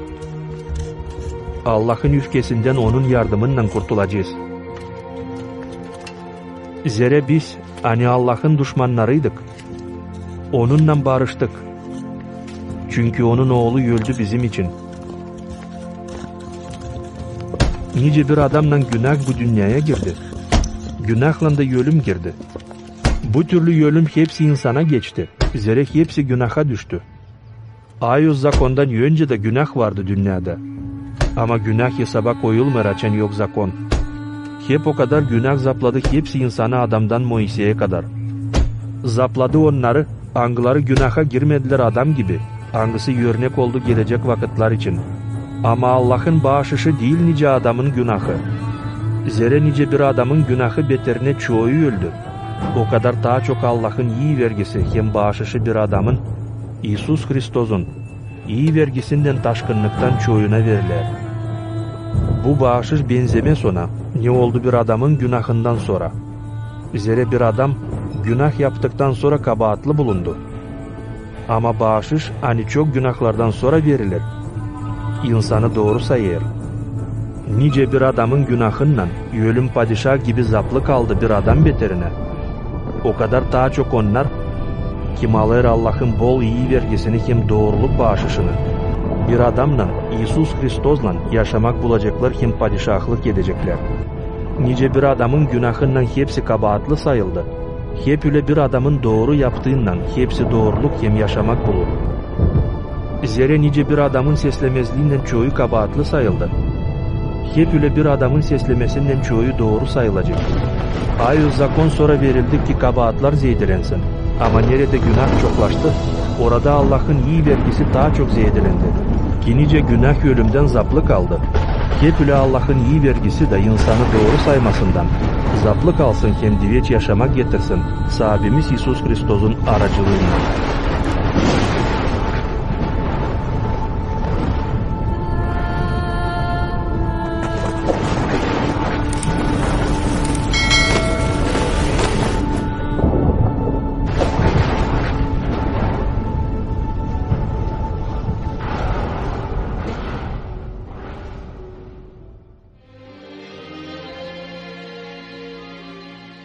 Mezar, neredeymiş Hristos'un güdesi, boş. Gerilmekten sonra 3. günü o dirildi da o yaşar. Gün o ister girmez senin yaşamana. İsus dedi, ben varım yaşamak. Kim inanır bana ölse de dirilecek. Geçti 2000 yıl nice İsus Hristos dirildi ölümden. O yaşar büyünde. Hem onun sayımını iyi silmir bu geçen dünyada. Geldi hem gitti geçti zamanların padişahları, bilgiçleri, yazıcıları hem filosofları, ama İsus büyünde yaşar. Dünyanın kurulmasından Hristos gibi yoktu. Doğması da onun başkaymış. İsus doğmuş kızdan, Maria'dan. Tekrarlanmaz onun yaşaması da. O geçirdi ayos, günahsız yaşamayı hem yaptı çok minuniye. Angılarını bu dünya başka görmedi.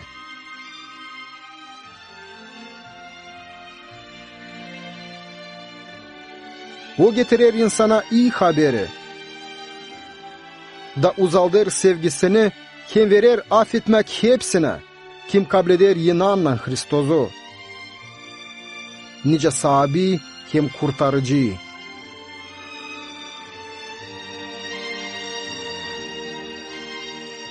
Böyle kabahatsız ölümü kuruça da kabletti sade o. 2000 yıl geri Allah yolladı biricik oğlunu, nice kurbanı insanların günahları için. O öldü senin için. 3. günü ölümden sonra dünya görmüş en büyük oluşu historiada. İsus dirildi.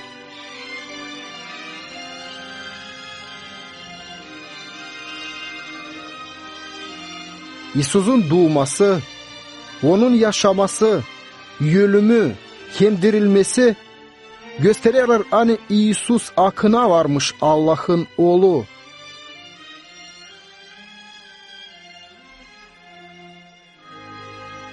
İsus Hristos yaşar büyünde.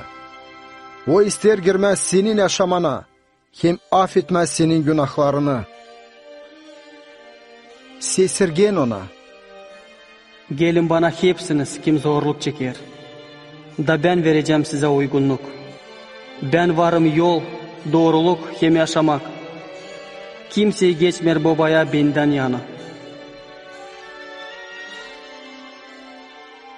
Biblia söyler, hani hepsi var günahkar, hem ayrılı Allah'tan.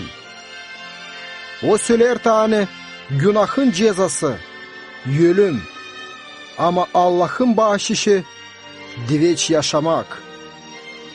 İsus'un ölümü oldu yedek bizim günahlarımız için. Da şimdi o bekler hazır girmez senin yaşamana.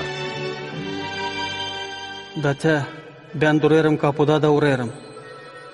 Kim işitecek benim sesimi, hem açacak kapıyı, gireceğim ona. Anlama dini onun sevgisini, hem onun acanlığını, sen lazım kabul edersin inanla Hristos'u, nice Allah'ın kurbanını senin günahların için. Bülasedi senin istemen, dua et inanla, da Hristos girecek senin yaşamana. Tebir duanın yörüne. Sabi İsus, sen lazımsın bana. Yalvarırım, affet benim günahlarımı. Kurtar benim canımı. Al benim yaşamamı kendi yerlerine. Değiştir beni yüle. Nice sen istersin ben olayım. Amin. Her bu dua yararsıydı sana. Dua et. Ben yeniden okuyacağım onu yavaş. Sen de tekrarla ardıma. Sabi İsus, sen lazımsın bana. Yalvarırım, affet benim günahlarımı. Kurtar benim canımı. Al benim yaşamamı kendi yerlerine. Değiştir beni yüle.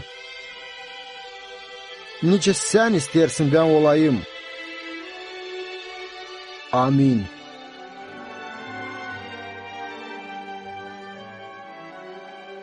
Şimdi, açan sen Yunan'la dua ettin, hem teklif ettin İsus'u. Varınca şüphesiz bilesin hani o senin yaşamanda. Yunan, hani senin günahların affedildi. Da şimdiden sonra sen varsın Allah'ın uşağı. Laf et onunla her gün duada. Öğren onun istediğini, senin yaşamana dini okuyarak Bibli'yi. Konuş onlarla kim sever Hristos'u, kim gider onun ardına. Kim her kere tut aklında onun doğru, kim kamil adamasını. Date ben olacağım sizinle her günü, dünya bitkisineden. Amin.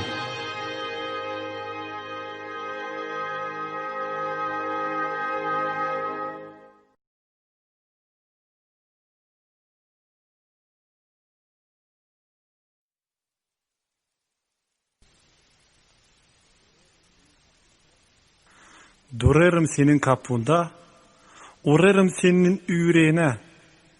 Pek yalpak bağırırım sana. Kabul et beni, kabul et beni. Vardı çaldan fenet bende. Ben senin için zeytlendim. Seslersen benim lafımı. Kabul et beni, kabul et beni. Yalvarırım sesit sen bana. Büyük bağışış vereceğim sana. Ben öldüm, sen rahatlık bulasın. Kabul et beni, kabul et beni. Gökten barışmalık veririm. Affetmek, sevgi hem kısmet. Sadece sen hiç düşünme. Kabul et beni, kabul et beni.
İsus cevap etti.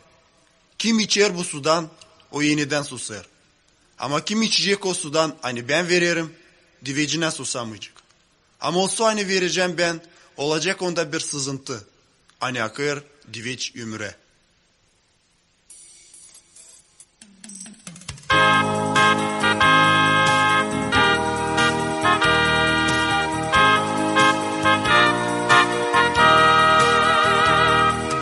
Yaşamak suyuna sendin, susuz yordun hem yufka. Ya boşuna gelmersin sen, bulacaksın sen bükratlık.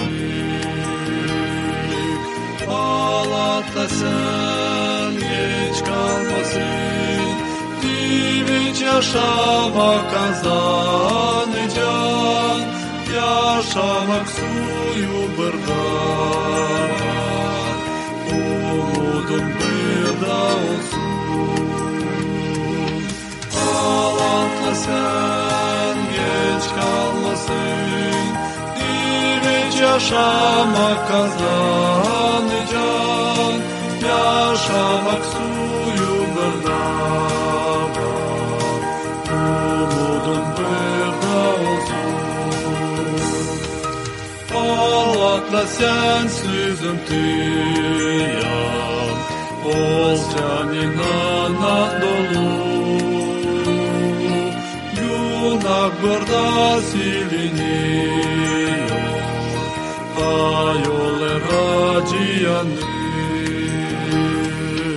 Ağlatla sen geç kalmasın, diviç yaşamak kazanacaksın. Yaşamak suyu bırdan, umudun bırda olsun. Ağlatla sen geç kalmasın, diviç yaşamak kazanacaksın. Yaşamak suyu bırdan, umudun bırda olsun.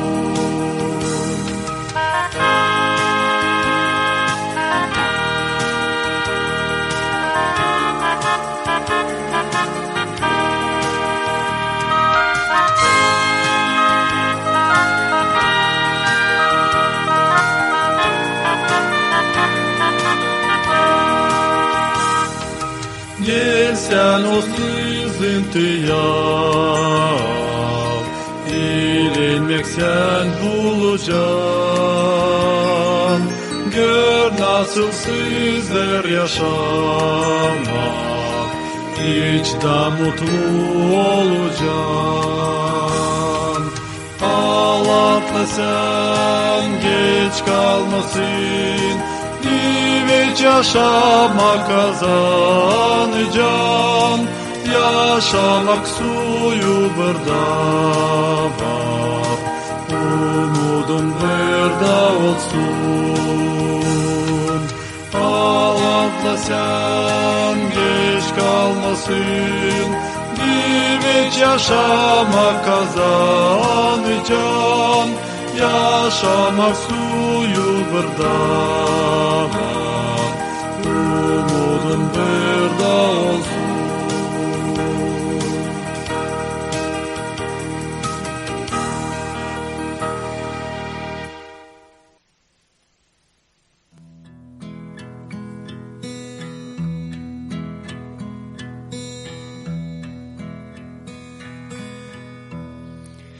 Ne büyük sevinç gökten, açan biz geçeceğiz o yere. Bir da biz varız kurmuş ama orada olacağız sevgili İsus'un yanında. Bir da biz varız kurmuş ama orada olacağız sevgili İsus'un yanında.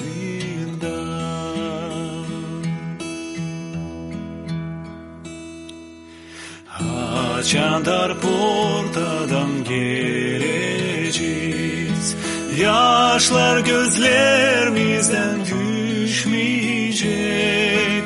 Olmayacak orada kahır, hiçbir ziyet İsus'un yanında biz sevineceğiz. Olmayacak orada kahır, hiçbir ziyet İsus'un yanında biz sevineceğiz.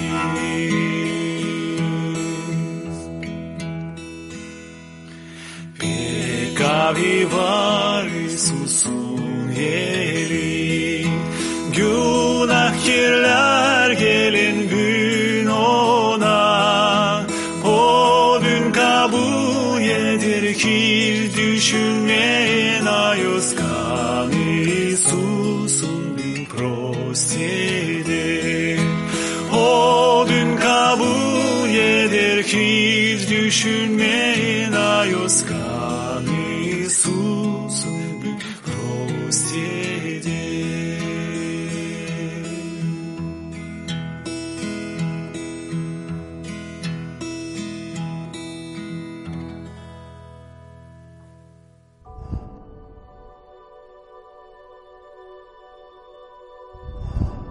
Bakın, yapmayasınız iyilik insanların yönünde göstermek için.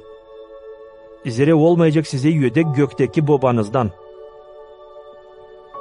Öyle ki açan yaparsın bir yardım, yötmenice yaparlar iki yüzlüler sinagogalarda hem sokaklarda. İnsan onları methetsin diyene. Doğru söylerim size. Onlar şimdiden sonra kabletti yödeklerini. Açan sen iyilik yaparsın. Bilmesin sol yelin, ne yapar sağ yelin. Senin iyiliğin saklı yapılsın. Da baban hani görer ne yapılı saklı da, ödeyecek sana açıkta.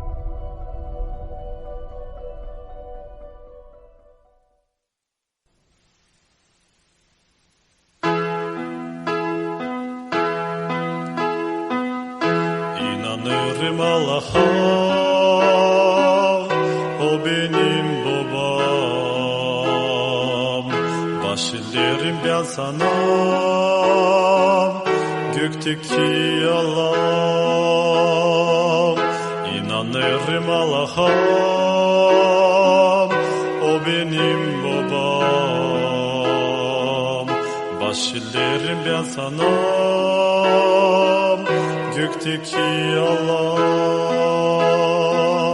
Metinlik sana,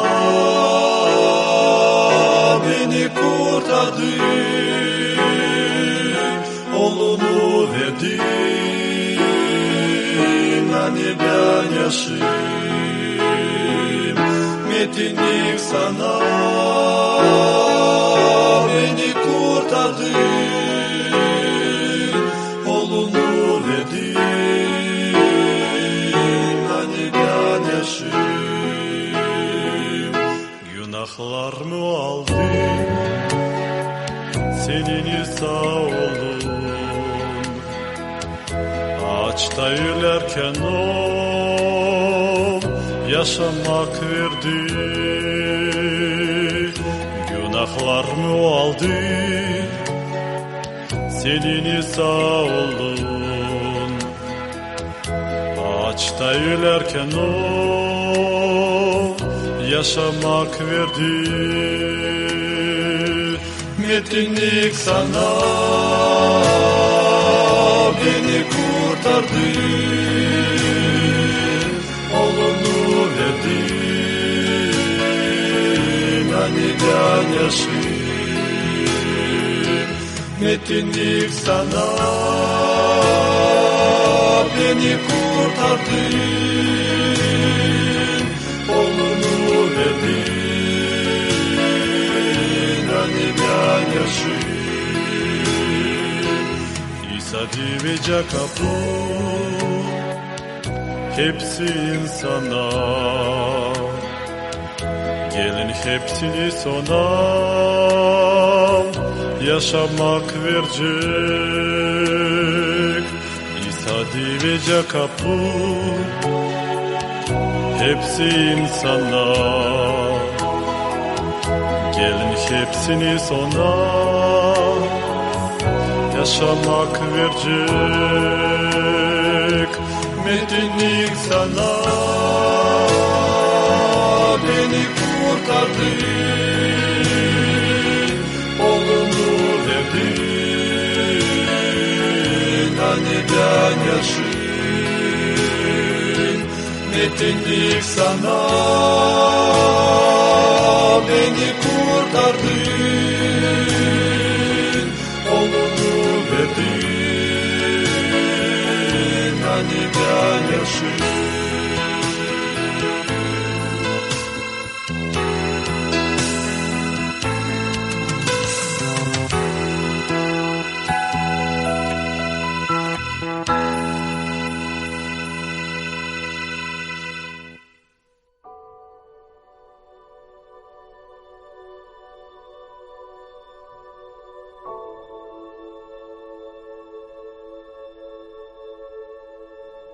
Ey göklerde olan babamız, ko ayızlansın senin adın, ko gelsin senin padişahlığın, ko olsun senin istediğin nice gökte öyle yerde de.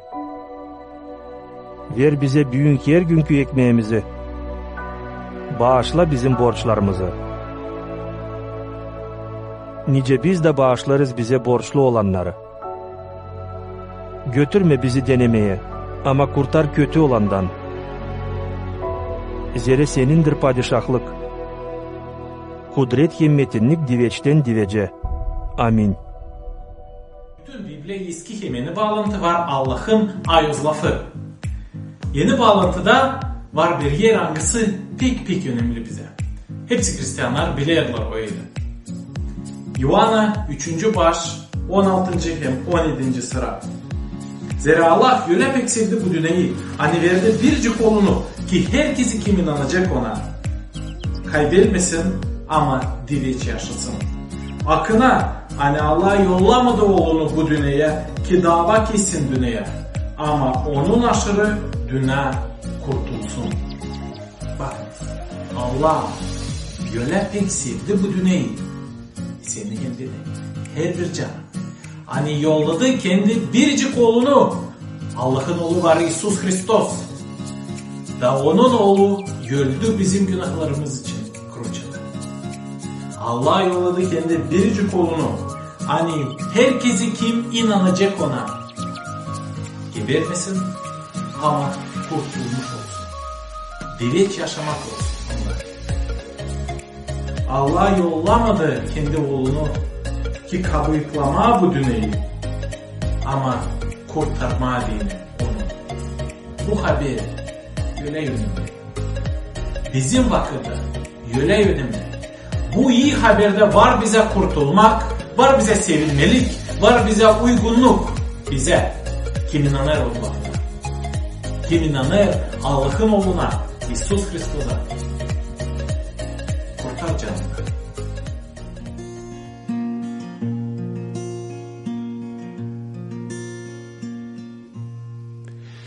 Göklerdeki babamız, kutsal olsun senin adın.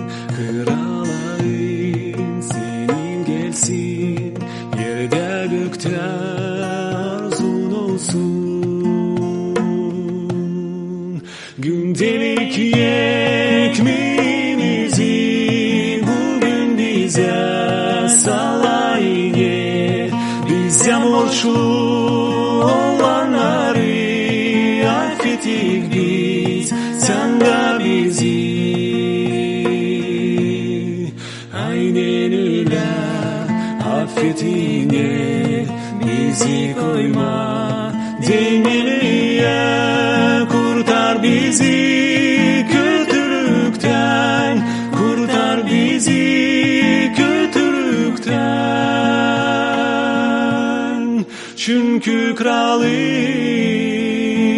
ve kudret, yücelükler hep senindir. Sonsuzluktan sonsuza dek.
İoann'ın ilk kağıdı 2. bölüm. Bunları yazıyorum size ki günah yapmayasınız. Ama eğer bir kimse yaptıysaydı, bizim babada aracımız var, doğru olan İsus Hristos.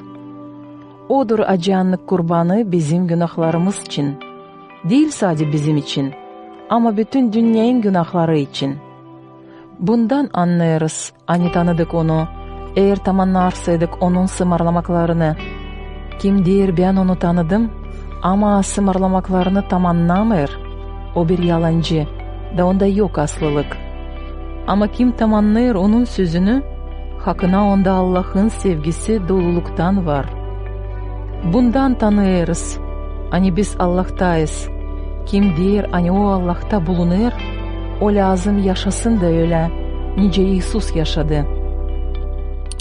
Sevgili kardeşler, yazıyorum size değil bir yeni sımarlamak, ama eski sımarlamayı hani siz baştan kabul ettiniz. Eski sımarlamak o sözdür, hani ta baştan işittiniz. Ama yazıyorum size hep o kadar bir yeni sımarlamak. Hangisinin aslılığı görüldü nice Hristos'da, hep öyle sizde de. Zira karanlık geçer, da hakkına aydınlık şimdi aydınladır. Kim der hani aydınlıkta bulunur, ama kendi kardeşinden az etmeyer, o ta karanlıkta bulunur. Kim kardeşini sever, o aydınlıkta kalır. Ona yok bir şey kösteklenmek için. Ama kim az etmeyer kardeşinden, o karanlıkta bulunur. Karanlıkta gezer de bilmeyer nereye gider. Zira karanlık onun gözlerini kör eder. Yazarım size uşacıklarım, zira sizin günahlarınız affedildi onun adının hatırı için. Yazarım size babalar, zira siz tanıdınız onu kim ta baştandır. Yazarım size delikanlılar, zira siz kötü olanı ensediniz. Yazarım size uşaklar, zira siz babayı tanıdınız. Size yazdım babalar, zira siz tanıdınız onu kim ta baştandır. Size yazdım delikanlılar, zira siz kavisiniz, Allah'ın sözü sizde kalır, hem kötü olanı ensediniz. Sevmeyin dünyayı hem ne var bu dünyada. Kim sever dünyayı, onda yok babanın sevgisi. Zira hepsi ne var bu dünyada, tenin hamelleri, göz mayıllığı hem yaşamak şişkinliği, değil babadan ama bu dünyadan. Dünya hamellerinden geçer, ama kim Allah'ın istediğini tamamlar, o diveç yaşar. Ben size yazdım değil hani aslılığı bilmersiniz. Ama onuştan hani bilirsiniz hem anlarsınız, hani hiçbir de yalan aslılıktan gelmez. Herkes kim atılır oğuldan, onda yok baba. Ama kim açık kabul eder oğulu, onda var baba. Onuştan ne baştan işittiniz, o sizde kalsın. Eğer sizde kalarsaydı, ne baştan işittiniz, o zaman siz kalacağınız hem oğulda hem babada. Budur adamak, hani o bize adadı, diveç yaşamak. Bunları yazdım size onlar için, hani bakırlar sizi aldatma. Öyle ki uşacıklarım, yaşayın onda ki açan o görünecek, olsun kıyışmamız da utanmayalım onun önünde açan gelecek. Eğer siz bilirseydiniz hani o doğru, o zaman biliniz, hani hepsi kim yapar doğru, ondan doğmuş.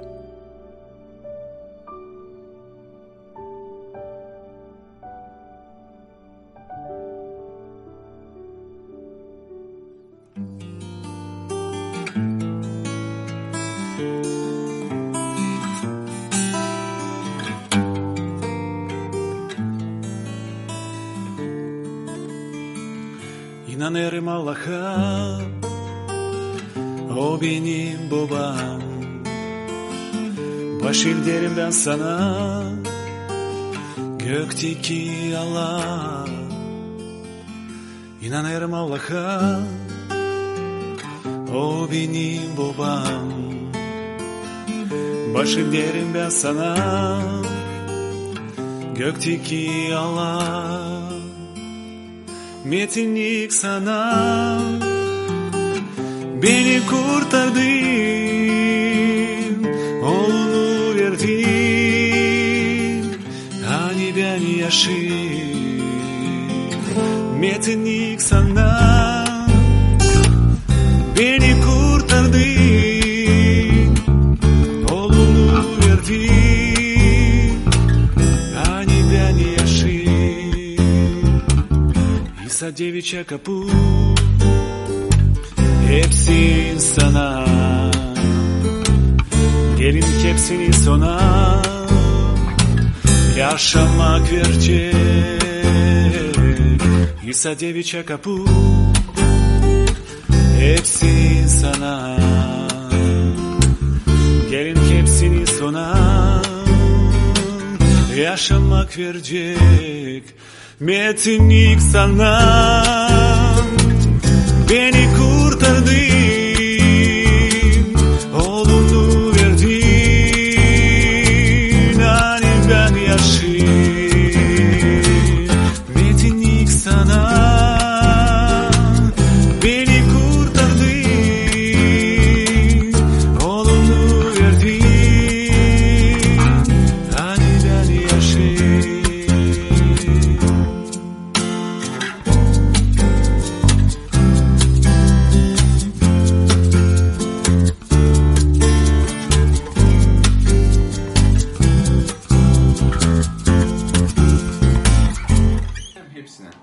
Ben 3 yıl işledim yönetici. Da bu 3 yılın içinde istedim anlama uşaklara yardım etmediğini onlara. İsterim söylemeni bu değil pek ilin ama pek lazımlı. Ko Allah iyi sözlesin hem versin çok kuvvet hepsi yöneticilere değil. Var mı nice biz paylaşalım insanları isleyelere o saproslara. Yok nice. Zere hepsi insan Allah'ın önünde birdir. İsle. Prost öğrenerse de bir yokunca söylesin hani o ahmak ya da fikirsiz. Böyle bizim yaşamımızda da. Isaac Newton hangisi açtı çok fizik bağlantıları pek prost öğrenermiş okulda. O zaman adam açan onun klasından bir çocuk düğmüş pek. Napolyon Bonaparte da okulda öğrenemezmiş pek. Ama matematikada pek kaviymiş. Ludwig van Beethoven yaşamanın bitkisine adan yazarmış yanlışlıkla. Hem de matematikada bir şeycik anlamazmış. Ama o oldu hem büyük muzikantların arasında usta. İsus Hristos'da da varmış 12 öğrenici, sonra 70 öğrenici, hem başkaları da. Ama o onları öğredermiş, onlar hep o kadar yaparmış yanlışlık. Bitkiye zoru gördüğünden atıldılar, hem kaçtılar Hristos'dan. Ama sonra gördüğünden hani Hristos dirildi, hani o halis yaşar. Onlar istediler gitme onun ardına. Da geldiğinden gene zorluk onların yaşamasına. Onlar istediler vermeye canını da. Ama Hristos için. Bize de onlardan yetişti bu iyi haber. Hani İsus Hristos var halis kurtarıcı. Bütün yaşamımız bizim öğrenmek gibi. Neredeyse anlarız, neredeyse anlamayırız. Ama bir şeyde anlamazsak bu dünyada lazım anlayalım bir. Hani sadece İsus Hristos var, ayos hem pak yüretici hem ikinci. Hani sami İsus Hristos'un kağıdı Bibli'ye o var bizim üretmek kağıdımız. Hangisinde lan biz okuyalım da gidelim bu dünyada o kitapla. Sadece böyle biz varınca olalım halis Hristos'un öğrencileri. Söz dedi yer tamamlarsaydınız benim sözlerimi ileri doğru da akına olacağınız benim ürünlerim.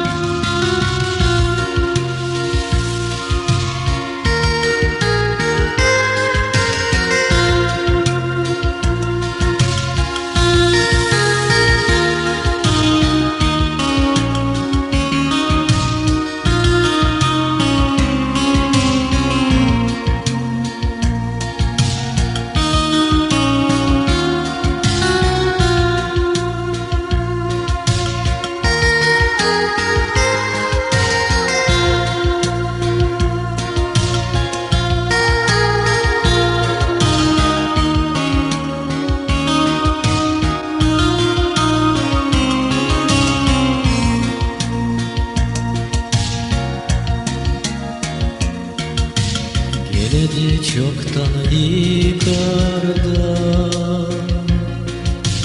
Yalpak çoban İsus Bu dünyada geziyor Kayıp koyunların ardına Getirsin bir sızıntıya Susuzluktan yermesine Kapılar açık çıksınlar Ayrılmışlar gitsinler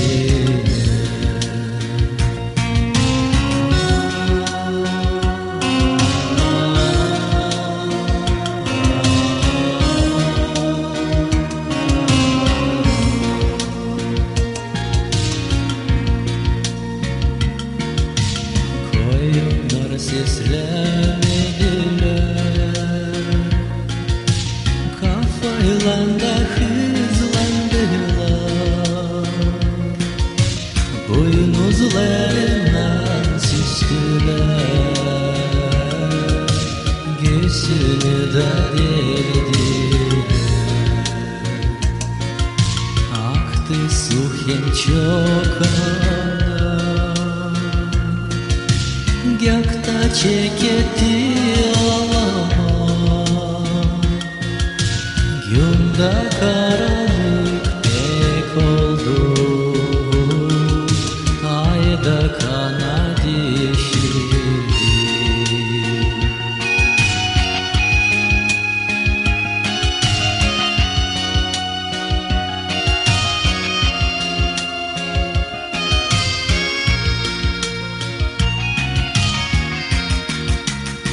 Hristos uçtu göklere Koyunlara otlayacak bulsun Az vakitten sonra gelecek çürüsün onları Getirsin bir başıya Nerede onlar dinlenecekler Orada usluluk olacak Emdi ve çatırmayacaklar Kendi Allah koruyacak Hem gelini dağılacak Bir sürü saat olacak Hem bir de çoban olacak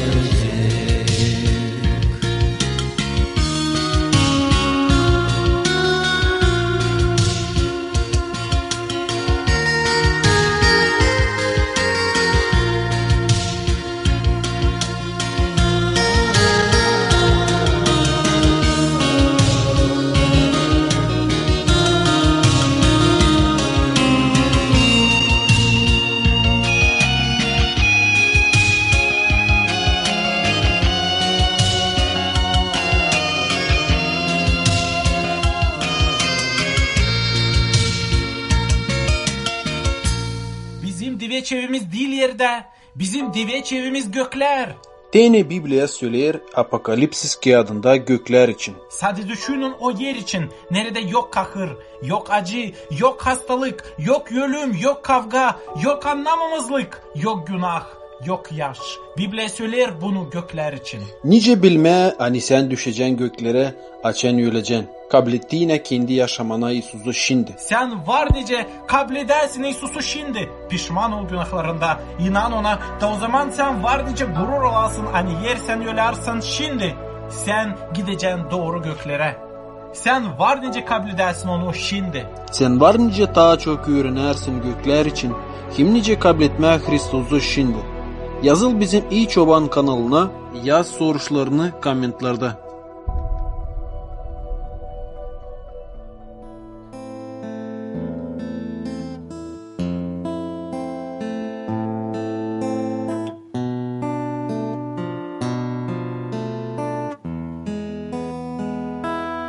Yol Golgofa'ya var, nerede kan döküldü, ne çok zevkler çekti orada.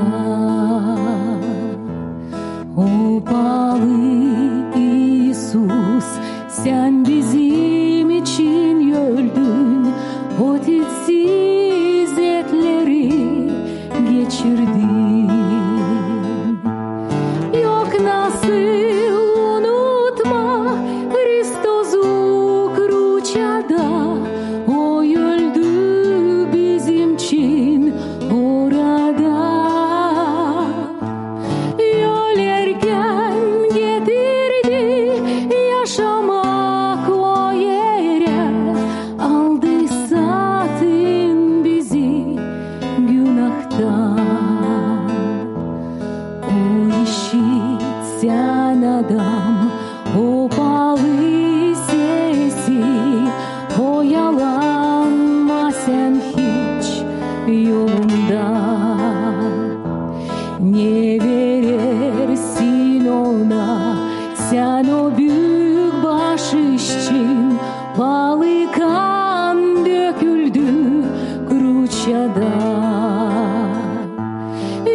Ne var bizim yerde, sat senin için Allah yarattı. O çirer gel ona, hiç sen oyalanma. Allah'ta hepsine yaşamak. Yok nasıl unutma Kristos'u kruçada, o öldü bizim için orada. Yol erken getirdi yaşamak o yere, aldı satın bizi günahtan.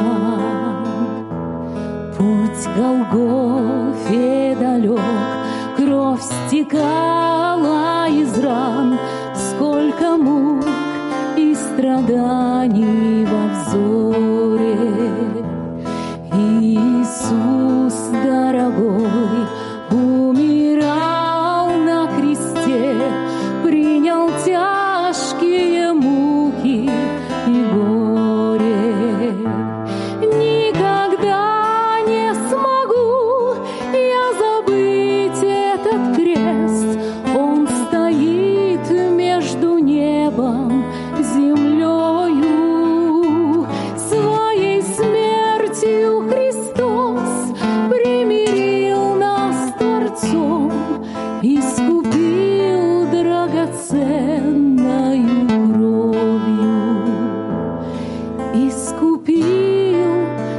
драгоценною кровью. Başka kimsinde yok kurtulmak. Zira yok gök altında başka ad verilmiş insana.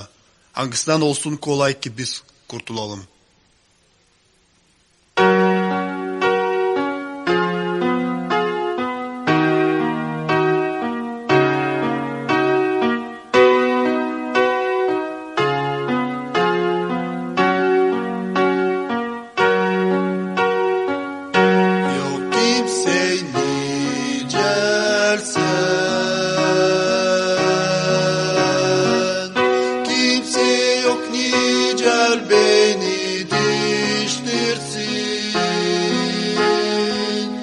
Yaşamamı bütün arı bulmayacağım.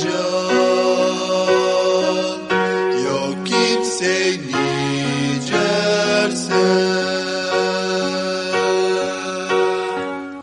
Sen kurtardın beni. Ben korkmarım açan senin yanında. Yaşamamı bütün arı bulmayacağım. Yok kimse nicersen.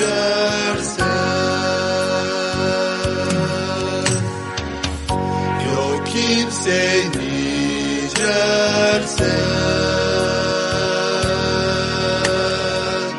Kimse yok nicel beni diştirsin. Yaşamamı bütün arı bulmayacağım. Yok kimse nicersen.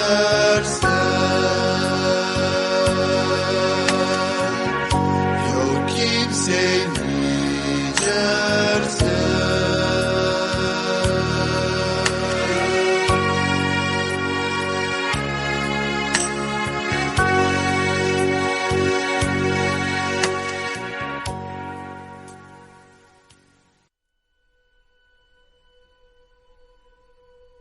Eğer laf ederseydim insan dilinde ya da angel dilinde, ama sevgim yoksaydı, bir öter bakırım yeki bir uğuldar kimvalım. Eğer bende varsaydı prorokluk becerikliği, eğer bilerseydim hepsi saklı işleri, hem yedendiyseydim bütün bilgiçliği, eğer varsaydı büyük inanım bayırları da yerinden değiştireyim. Ama yoksaydı sevgim, o zaman ben bir şey değilim. Eğer bütün varlığımı bağışlarsaydım ki doyurayım fukaraları, eğer güğdemi ateşe verirseydim ama sevgim yoksaydı, bana bundan hiçbir fayda olmaz. Sevgi çok dayanar, iyilik yapar.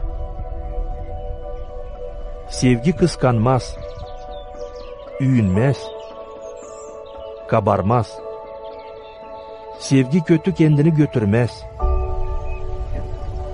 Aramaz fayda kendisine. Tez öfkelenmez. Küsü tutmaz. Kötülüğe sevinmez. Ama aslılığa sevinir.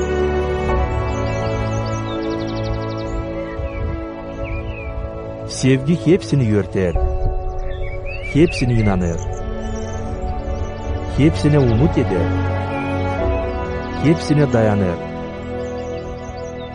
Sevgi hiç durgunmaz.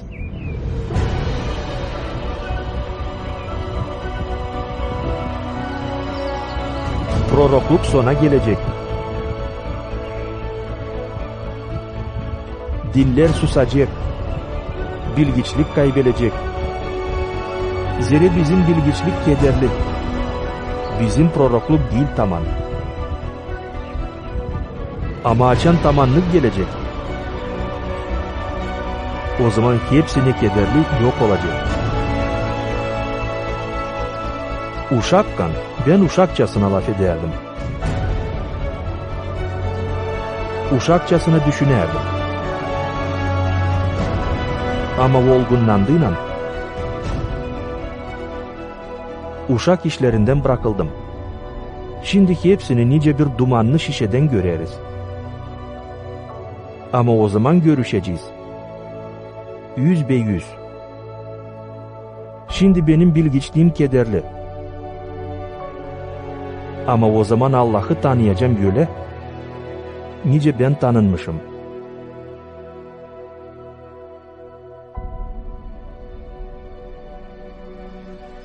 Şimdi kalır bunlar üçü. İnan, umut, hem sevgi. Ama sevgi onlardan daha büyük. Büyük sevinmelikle kabul ediniz kardeşlerim, açan düşersiniz türlü zorluklara. Yazılı Yakov 1. bölümde. Nice sevinmeye zorluklar içinde. Nice olma optimist açan dolayında herici hem hepsici zor durumda bulunurlar. Var nice. Ben okudum Dilçok'tan Pollyanna kağıdını, Eleanor Porter yazdı onu. Bu pek meraklı bir kağıt. Zira o yüreği bize sevinme zorluklarda. Paldoslar, bende var 3 böyle kağıt. Da ben hazırım onları size bağışlama. Kim yazacak komentari da isteyecek bu kağıdı benden. Ben size onu bağışlayacağım. Bu kağıtlar satılırlar kağıt dükkanlarında da. Varınca oradan da alasınız. Pek meraklı bir kağıt. Zira o yüreği bizi sevinme zorluklarda. Bu kağıt anlatır bize bir kız için. Onun adı Pollyanna. Onun yaşamasında çok zorluklar var. Onun babası öldü. Onda var sıkıntı sağlıkla. O yaşar Lelus'undan ama Lelus onu sevmiyor. Da bu kız her zaman oynar bir oyunu. O oyununun adı sevinmek oyunusu. Zor işlerde o bulur islayiş. Diyelim doğum gününe ona başladılar makak. Ama o isterdi ona başlasınlar oynayacak. Niye sevinmeye burada sana makak başladılar doğum gününe. Ama bu kız sevinir. Yani o makaklar ona dil lazım da o sağ. Hem de çok böyle olaylar. Bu kağıt üretti beni. Sevinme. Hem bulma zor işte de, zor durumda da bir şey neye varınca sevinme. Dostlar, siz beğendiyseniz bu videoyu yazın komentari, koyun like, yapın bir repost. Bu işler yardım ediciler bu kağıt için daha çok kişi görsünler. Bu kağıt pekisle hem büyüklere hem de küçüklere değinir. Dostlar, bende var 3 kağıt Pollyanna. Ben onları bağışlayacağım onlara. Kim yazacak komentari hem isteyecek bu kağıdı kendisine bağışır.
başardıdan seni bana yardım verecek.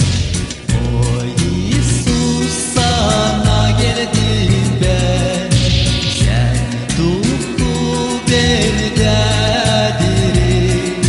Hep senden barış verirken duhlan kavile bizi.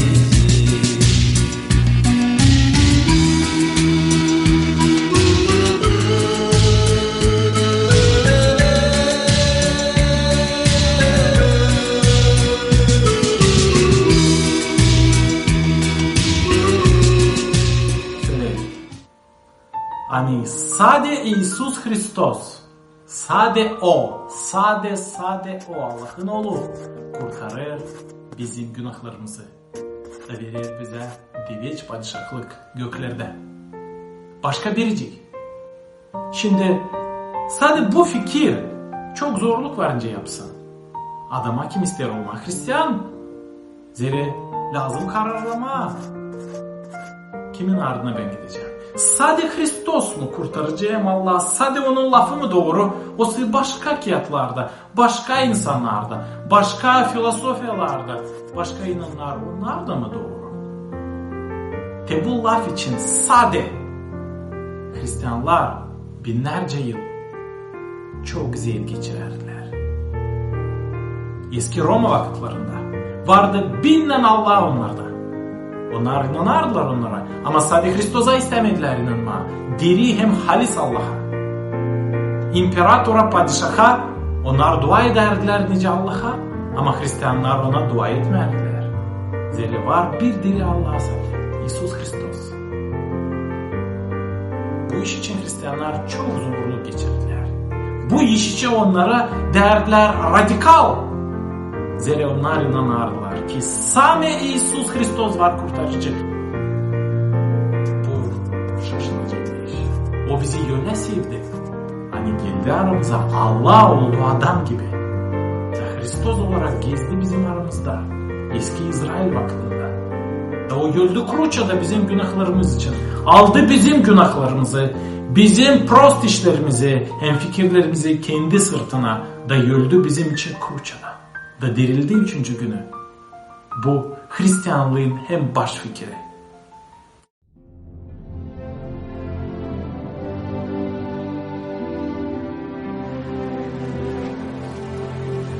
Bir gün Yusuf bindi bir kayık içine yürenicilerle beraber da dedi onlara, geçelim gölün öte yanına.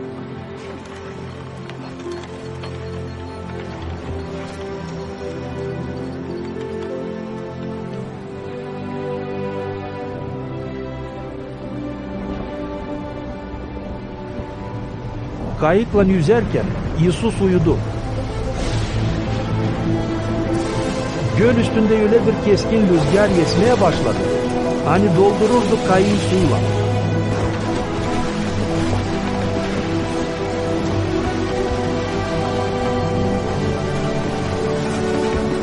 Üretici, kaybederiz. Yusuf uyandı.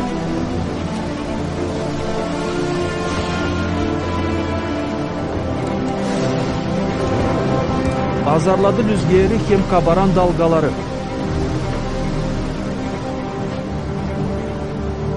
Onlar uslandılar. Da bir sus oldu.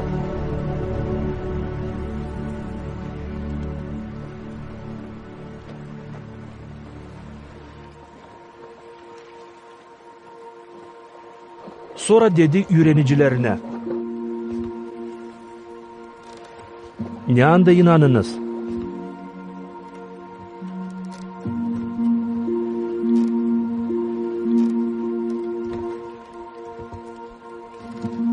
Dolu korkuyla şaşarak onlar birbirine değerdiler. Kimdir bu? Kim sımarlar artık rüzgâra hem dalgalara da onlar onu seslerler.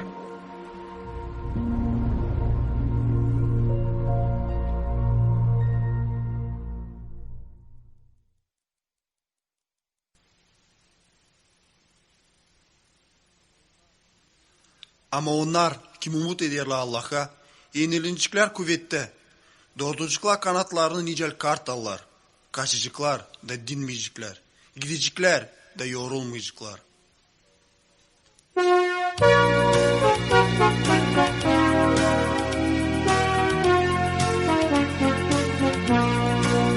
Hristos umudun hepsini, Hristiyanların bu yerde. Kurtardı gökteki baba, kanalıktan hem günahtan, yaşamasını o verdi.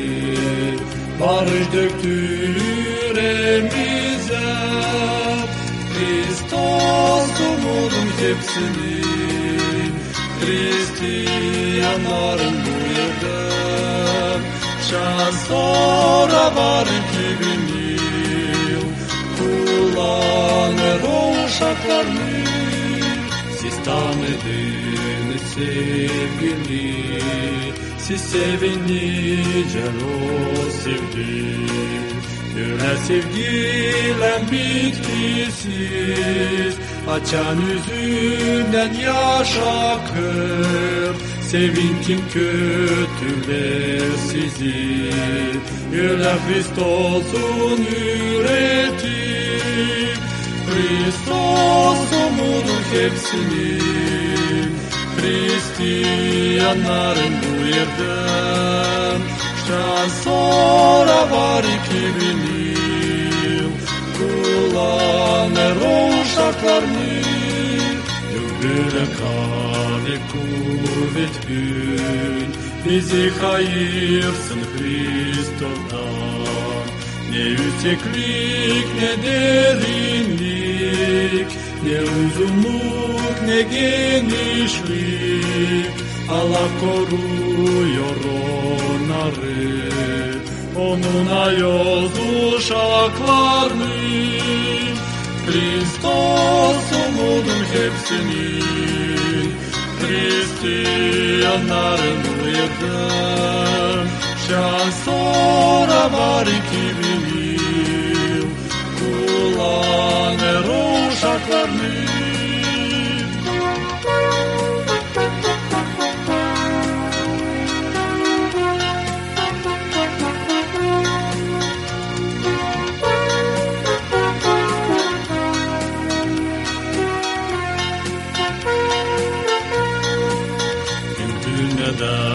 Kar yönerse, o geçer büyük işlerinden.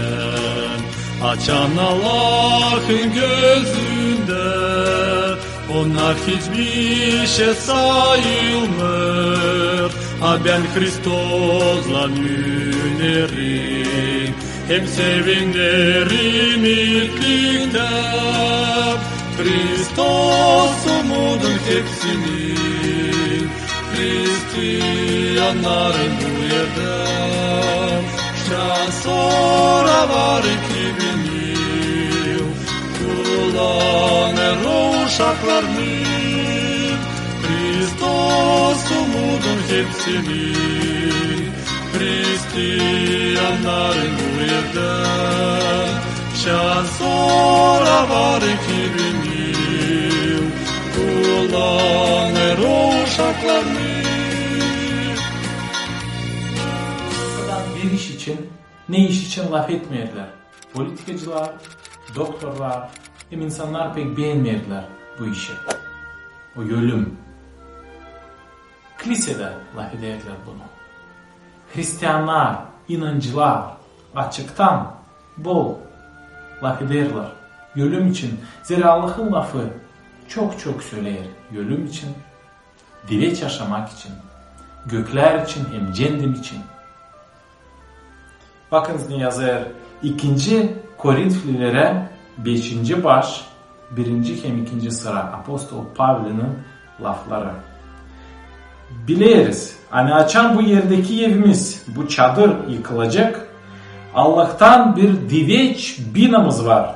Gökte bir ev, yapılı değil adam elinden. Şimdi biz oflayırız. Çok isteyerek giyinelim gökteki evimize. Bizim bu güydemiz nice bir boğur değil, nice bir çadır. Hangisi tezde yıkılacak. Yıkılacak, yok olacak. Belki hastalıktan, belki ihtiyarlıktan, belki bir katastrofadan, ama yıkılacak. Ne olacak sonra?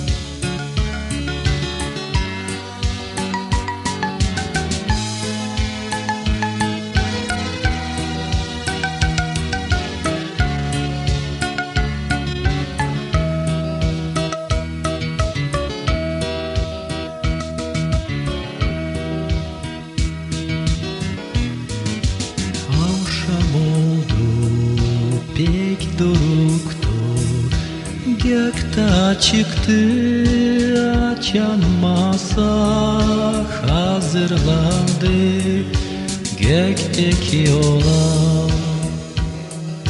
geldi uçenliklerine donaklı ve sonra güçken yalpak seslen böyle o dedi. Kardeşler sadım yaklaştı, ayrılma sizden, siz gücenmeyin, hem hiç korkmayın, tez ben geleceğim. Ama tahirleri söyleyip ki bilesiniz, biriniz beni satacak 30 gümüşe. O zaman birden baktılar, hepsi Sabiye, sıradan hepsi sordular, kim o satıcı? Geldi Yuda ya da sıra, o da hep sordu, söyle Sabi, dilimim ben, o satıcı o. Sensin Yuda dedi Sabi, git sen ta çabuk tesat geldi. Tamamla sen ne var netinde. O zaman Yuda doğruldu, o büyük sobora nerede pek susuz beklerdiler Sabi'yi öldürme. Yuda sordu papazlara, ne vereceğiniz Yesus'u ben kâr bu akşam size vereceğim. Onlar hepsi sevindiler, hem de dediler nasana 30 beyazlık salt Yesus'u ver. Yuda kabul etti onları, hem nişan verdiler, kimi öpeceğim onu tutunuz. Yollandılar o başaya, Gevsemani'ye, nerede İsus çok yaşlarla dua ederdi. Yuda yaklaştı İsus'a, sarıldı öptü. Yuda bekle, satersın Isus'u.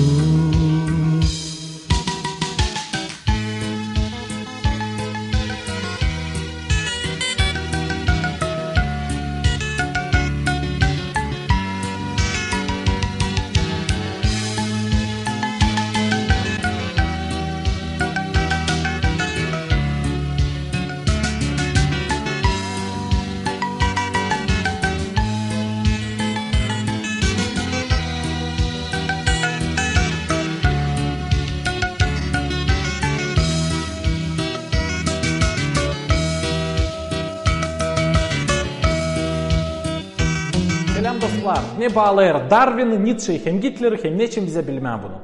Öğrenerek üniversitede ben çok okuyardım Friedrich Nietzsche'nin kitaplarını da hesap aldım bir pek meraklı bağlantı biyologun, filosofun hem ser diktatörün arasında. Onlar bilmerler birbirinden ama bakınız Charles Darwin'in baş fikri o adam başladı maymundan. Onun baş argumenti o tabiatın seçimi. O yazardı tabiat seçer onları kim ta kaviler yaşayırlar da tabiat yok eder onları kim yufka olanlar yölerler. 20 yıldan sonra Friedrich Nietzsche aldı Charles Darwin'in fikrini da ekledi onu sosyal alanına. Ta Nietzsche yazardı. Allah öldü, biz öldürdük onu. Şimdi adam lazım olsun Allah'a. Ta Nietzsche yazardı. Düşen olanı itir. Bitki 10 yılını Nietzsche geçirdi fikirden hastaların klinikasında. Ama onun kitapları oldular pek almış bütün Avrupa'da. Onu okuyardılar hem onun kitapları değiştirerdiler insanların fikirlerini. Ben de studentken okuyardım Nietzsche'yi pek çok. Da ben hesap aldım onun kitapları karıştırırlar benim fikrimi hem parçalarlar benim canımı. Onlar çaldılar benden uygunluğu hem sevinmeliyi. Ta 30 yıldan sonra açan Nietzsche öldü. Adolf Hitler geldi kuvvede Germanya'da. Da o yaptı Nietzsche'yi faşizmanın baş ideologu. Nietzsche Hitler'in en sevgili yazıcısıydı. Siz bilirsiniz Hitler başladı 2. Dünya Cengi'ne. Hangisinde öldürüldü 70 milyon insan. Dostlar siz görürsünüz mü bu bağlantıyı? Charles Darwin'in evolüsyon fikirlerini Nietzsche ekledi sosyal tarafına. Hitler de yaptı bu fikirleri praktikada. 19. asırın fikirleri hem kıyatları getirdiler katastrofa 20. asıra. Yapalım çıkış. İlk, kuşku ol ne sen okuyarsın. Biblia'da yazılı. Hepsinden çok koru kendi yüreğini üzere ondan yaşamak başlayır. İkinci, kuşku ol ne gelir senin fikrine hem ne sen düşünersin. Hem de üçüncü, inan Allah'a. Olma Allahsız, olma inansız. Allah var, o diri, o sever seni, o yolladı kendi biricik oğlunu İsus Hristos'u bu yeryüzüne, o ölsün senin günahların için. İnsanlar girdiler Hristos'u kruçada ama o dirildi 3. günü. Pahalı dostum, ta çoğu insanlar inanmıyorlar buna. Onlar yapıyorlar kendi kendini Allah'a kendileri ayırarak ne var doğru hem ne var yalan. Gelecek vakit açan biz anlayacağız liberalizma, humanizm, ateizm, Allahsızlık hem günahkarlık getirecekler bu yeryüzüne ta çok kahır. Ama var iyi haberde. İsus Hristos dedi ben varım yol doğruluk hem yaşamak da biricik gelemer baba Allah'a nice sade benim aşırı. Dostlar siz beğendiyseniz bu videoyu koyun like, yazın komentarı, yapın repost, yazılın İyi Çoban kanalına.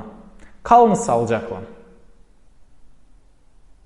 Selam dostum, olmalı sen bilirsin Biblia o dünyanın hem çok satılan kağıdı. Olmalı sen bilirsin Biblia'da var 2 parça. Eski bağlantı hem yeni bağlantı. Ama bilirsin mi sen Biblia o değil bir kağıt, o 66 kağıt. Onlar yazıldı 40 kişiyle. Biblia kağıtları yazılı türlü janralarda. Onda var historia, türküler, biyografiyalar, historia dokumentleri, şiirler. Biblia değiştirir dünyanın kültürasını. Biblia'dan çıkar çoğu bizim zakonlar, kalender. Biblia değiştirdi dünyanın üretimini hem politika sistemasını. Bu kağıdı çevirdiler dünyanın çok dillerine. Yazılmasından bizim zamana kadar o hiç değişilmedi. Hepsi Hristiyan kiliselerinde bir türlü Biblia. Kimisi kullanır türlü çevirmeleri ama manası hep o. Biblia'dan binlerce yıl ilham alırlar. Müzikacılar, şairler, resimciler. Okuyarak Biblia'yı politika adamları yok ettiler, yesirli.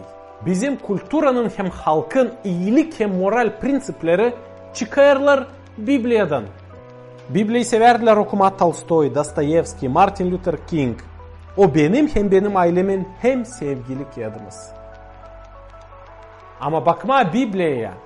Nice bir kağıda bibliotekada başka kağıtların arasında gibi dil dolu. Zira Biblia o Allah'ın lafı. O değil adamın lafı. O Allah'ın lafı. Nice denime bunu? Peki. Açan adam okuyar Biblia'yı. İnanın hem duayla bu kağıt çekilir, değiştirme onun fikrini, yaşamasını, bakışlarını hem işlerini. Okuyarak Biblia'yı binlerce insan bu dünyada binlerce yıllar içinde değiştirdiler kendi yaşamalarını. Allah değiştirdi onların yaşamalarını. Kimde vardı problemalı aile, başladılar yaşama sevgiyle. Kim içerdi çok şarap, bıraktılar şarap. Kim içerdi sigara, okuyarak Biblia'yı bıraktı ondan. Çalgıcılar oldular ayız adam. Fena insanlar oldular iyi. Bu kağıt değiştirir adamın yaşamasını. Hem de ikinci, Biblia'nın hem baş karakteri o İsus Hristos. Allah'ın oğlu hangisi geldi bu yeryüzüne? Doğdu Maria'dan. Öldü kruçada. Dirildi 3. günü. Kalktı göklere. Da henden gelecek Hristiyanlar beklerler onu. Biblia pek önemli kağıt insanlık için. Zira Biblia anlatır bize nice kurtulma günahlardan. Nice kurtulma cehennemden. Ve düşme göklere, raya dolma Hristos'un bile direklikte. Başka bir de kağıt anlatmıyor bunu. Sade Allah'ın lafı Biblia. Pahalı dostum, sen istersen okuma Biblia'yı Allah'ın lafını ama sende yoksa bu kağıt severce yazarsın bize mesaj ya da komentari da biz başlayacağız sana Biblia'yı. Siz beğendiyseniz bu videoyu Biblia için koyun like, yazın komentari, yazılın İyi Çoban kanalına. Kalınız sağlıcakla.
bir lazım bana, yakın olma sana, yakınsa bir sana, yakın sana. Saat bir lazım bana, yakın olma sana, yakınsa bir sana, yakın sana.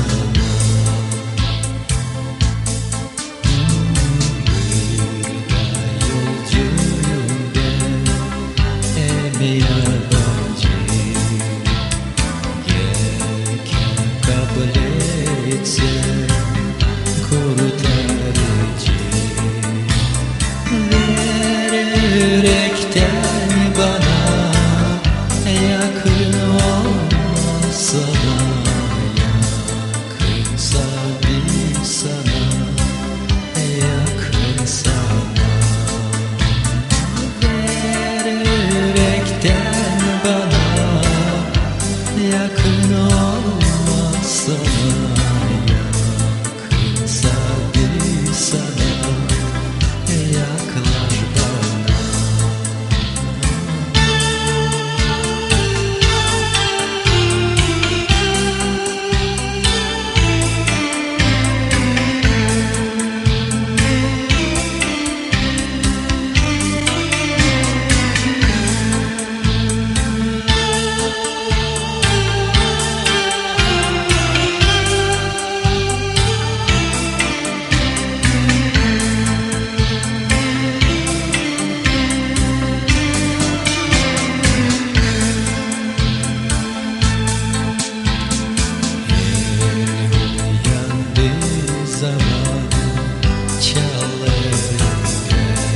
sevilmek bana yakın olmasa, yakınsa bir sana, yakın sana.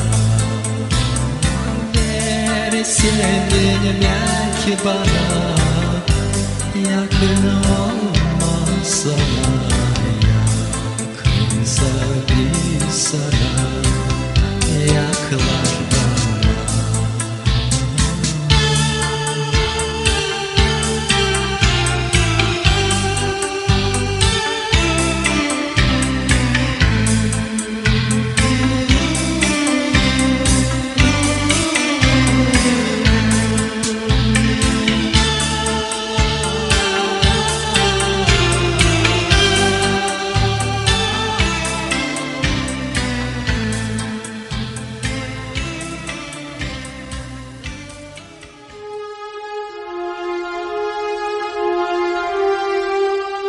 Библия ушаклара дейини.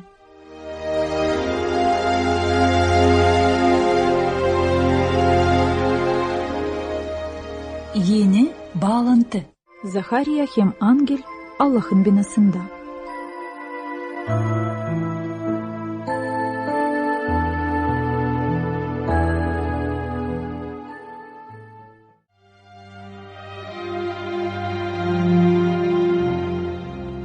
Bir kere Захария yapardı slujba Iyerusalim'de Allah'ın ayözlü binasında. Açan o günlüklerdi, onun yönünde göründü Sabi'nin angeli. Görüp onu Захария pek korktu. Ama angel dedi ona: "Korkma Захария, çünkü Allah işitti senin duanı da senin karın Elisaveta doğuracak sana bir oğul. Sen koyacaksın onun adını Yuan. Sana olacak sevinç hem çoğu sevinecekler onun doğmasına. Niçin ki Sabi'nin yönünde o olacak kuvvetli. O içmeyecek şarap hem ayöz duhla olacak ta anasının karnısında. İsraillilerin çoğunu döndürecek Sabi Allah'a." Ama Захария inanmadı angelin laflarını da dedi: "Nasıl ben inanayım hani bu doğru? Ben ihtiyarım, karım da benim büyük yaşta." Angel de cevap etti: "Ben Gavril, Allah'ın yönünde duran. O beni yolladı bu haberi sana getireyim. Benim laflarıma inanmadığın için sen laf edemeyeceksin de susacaksın ta bu iş gerçekleşmeyince."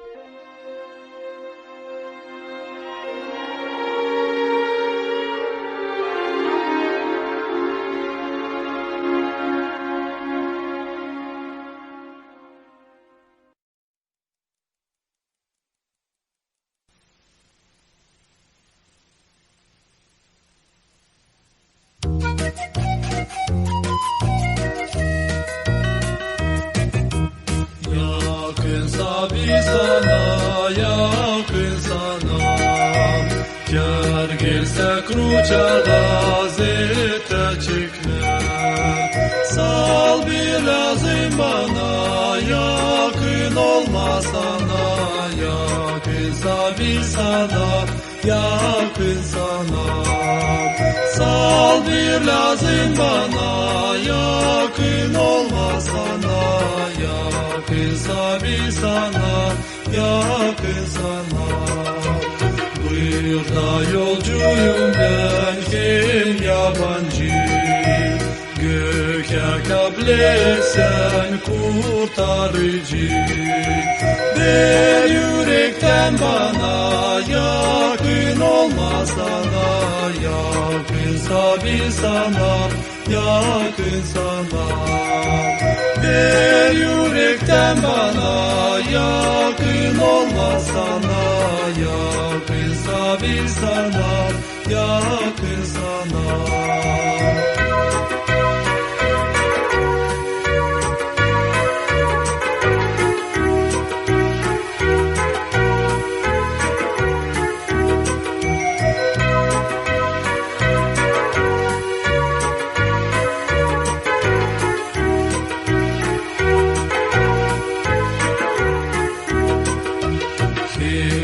Uyandığı zaman çalarım ben senin o lezzetlerini anarım ben. Zetada ver bana, yakın olma sana, yakınsa bir sana, yakın sana. Zetada ver bana, yakın olma sana, yakınsa bir sana, yakın sana. Açan bu zor zeti geçireceğim. Açan ratla beni yerleştireceğim. Bir sevilmek bana, yakın olma sana, yakınsa bir sana, yakın sana. Bir sevilmek bana, yakın olma sana, yakınsa bir sana, yakın sana.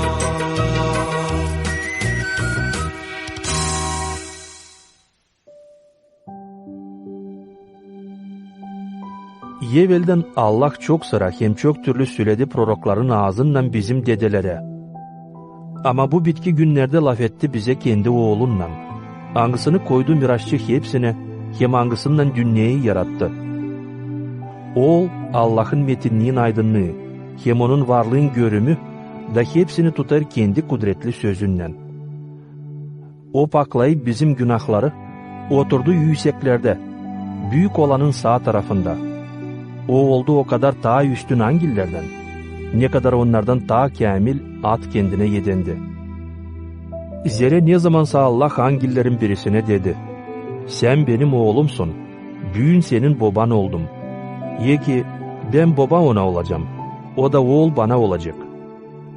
Hep öyle kendi ilk doğmuşunu dünyaya getirirken der, Allah'ın hepsi angilleri ona baş eğilsinler.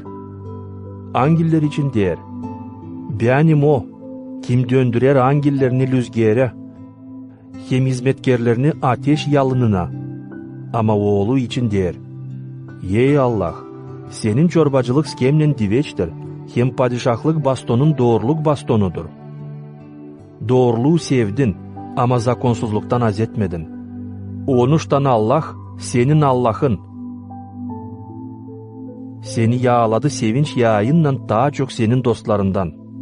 Da der, ey sahibi, sen baştan yeri kurdun. Gökler de senin yerlerinin yaptıkları. Onlar kaybelecekler, salt sen kalırsın. Hepsi ruba gibi eskiyecek. Onları kıvratacan nice bir yağmurluk. Daruba gibi değiştirilecekler. Ama sen kalırsın hep öyle. Senin yılların bitkisiz. Ne zaman hem angile Allah dedi, otur sağ tarafımda, ben koyunca senin düşmanlarını ayakların altına. Değil mi onlar hepsi hizmetkar duhları, yollanmış yardım etsinler onlara, kim kurtulmak edinecek. Kiyat çıfıtlara 1. bölüm.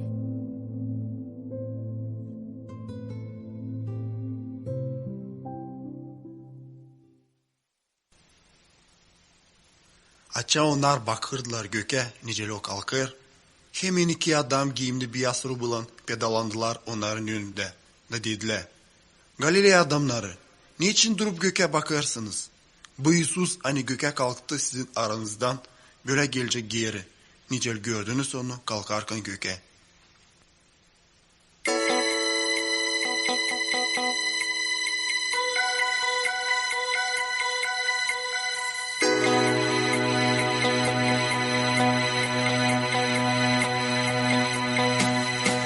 O gün gelecek, bu çalışmak olmayacak.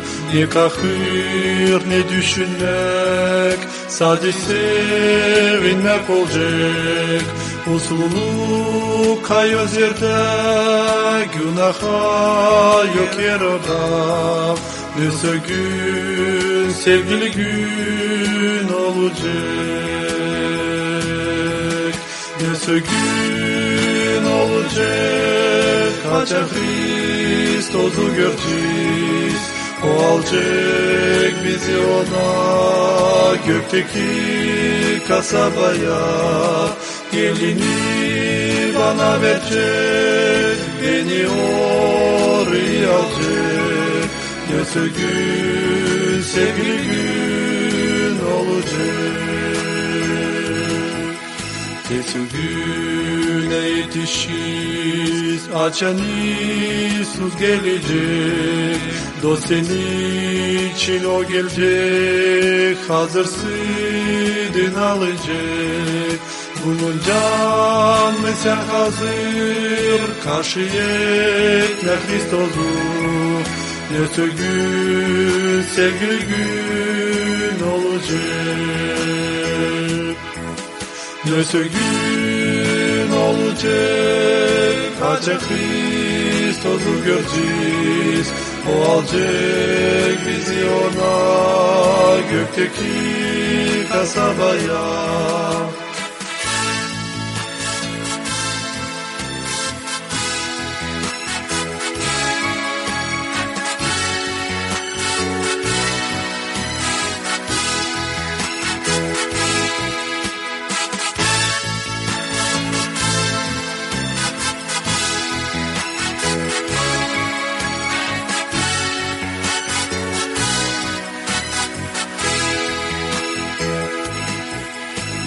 Zahmet olmayacak, sevinmeli geçmeyecek.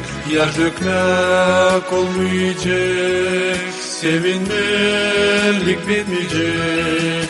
Diveç metini korda, çalacağım ben Hristos'a.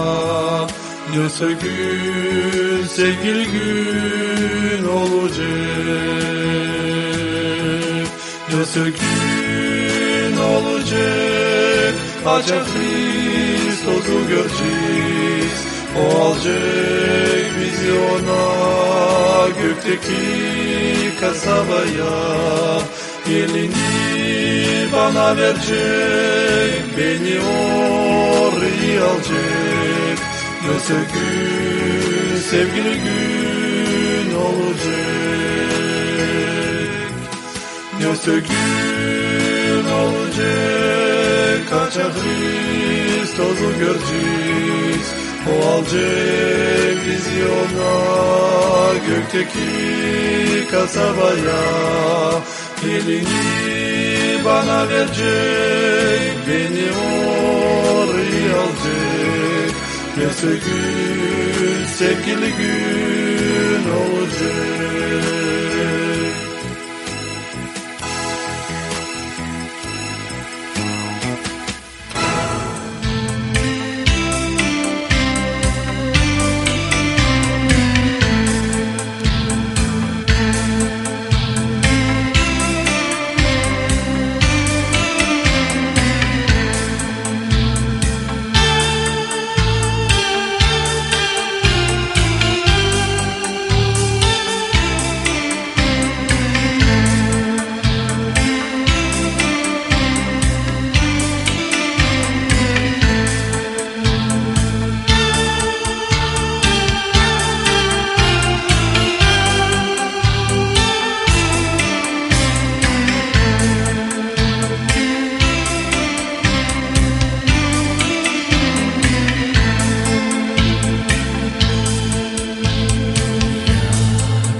Bir lazım bana, yakın olma sana, yakınsa bir sana, yakın sana.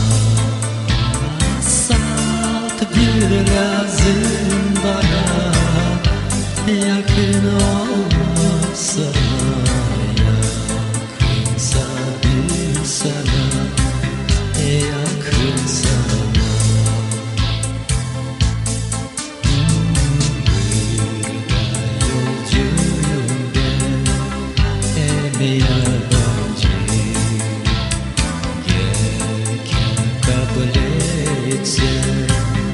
Kurtarıcı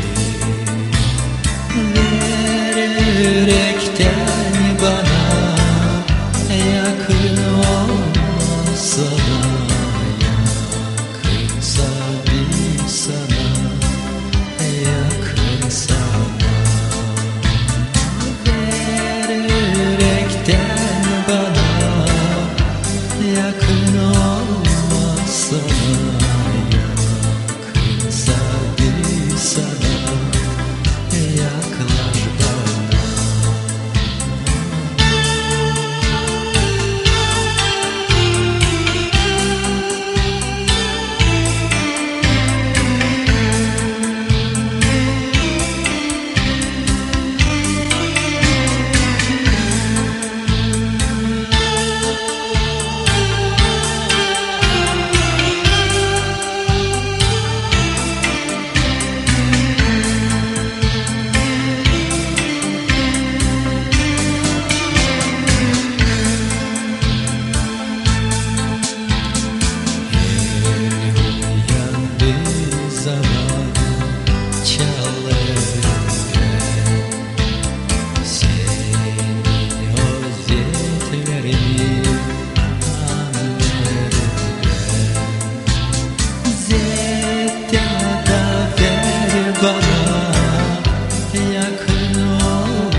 Sevilmek bana yakın olmasa yakınsa bir sana yakın sana. Ver sevilmek bana yakın olmasa yakınsa bir sana yaklaş bana.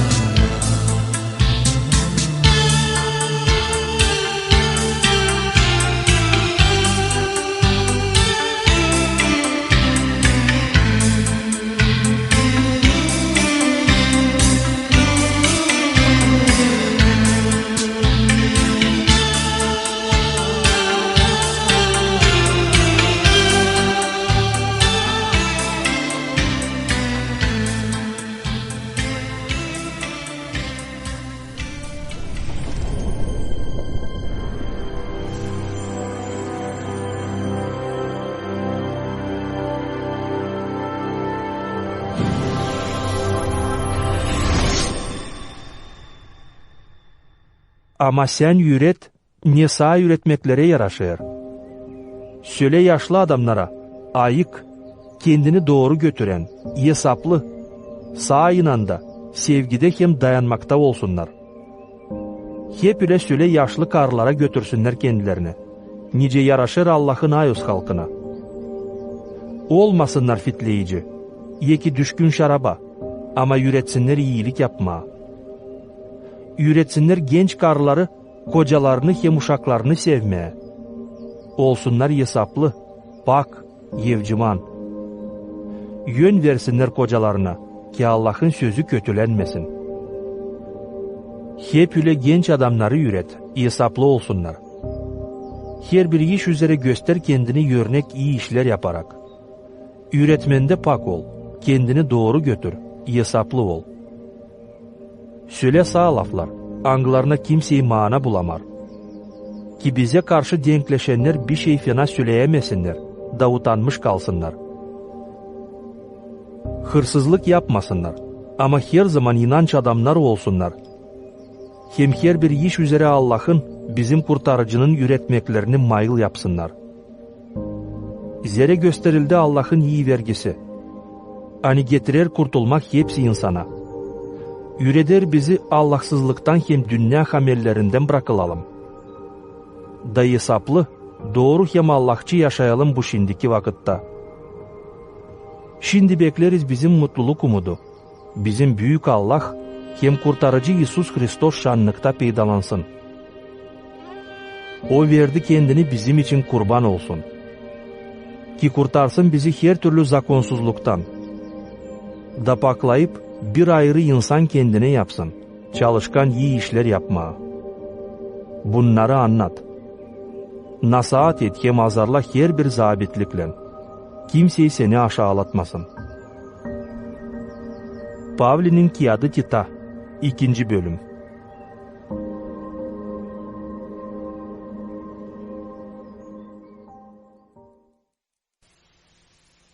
Zira Allah öyle pek sevdi bu dünyayı. Hani verdi bircik oğlunu ki herkesi kim inanacak ona kaybetmesin. Ama diveç yaşasın.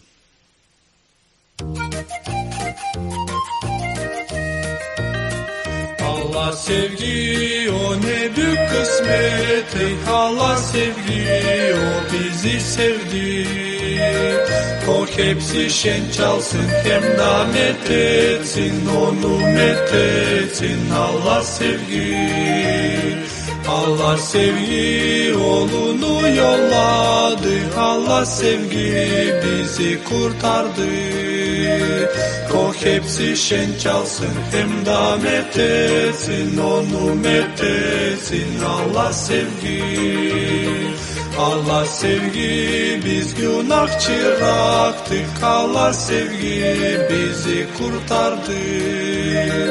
O hepsi şen çalsın hem de methetsin. Onu methetsin Allah sevgi.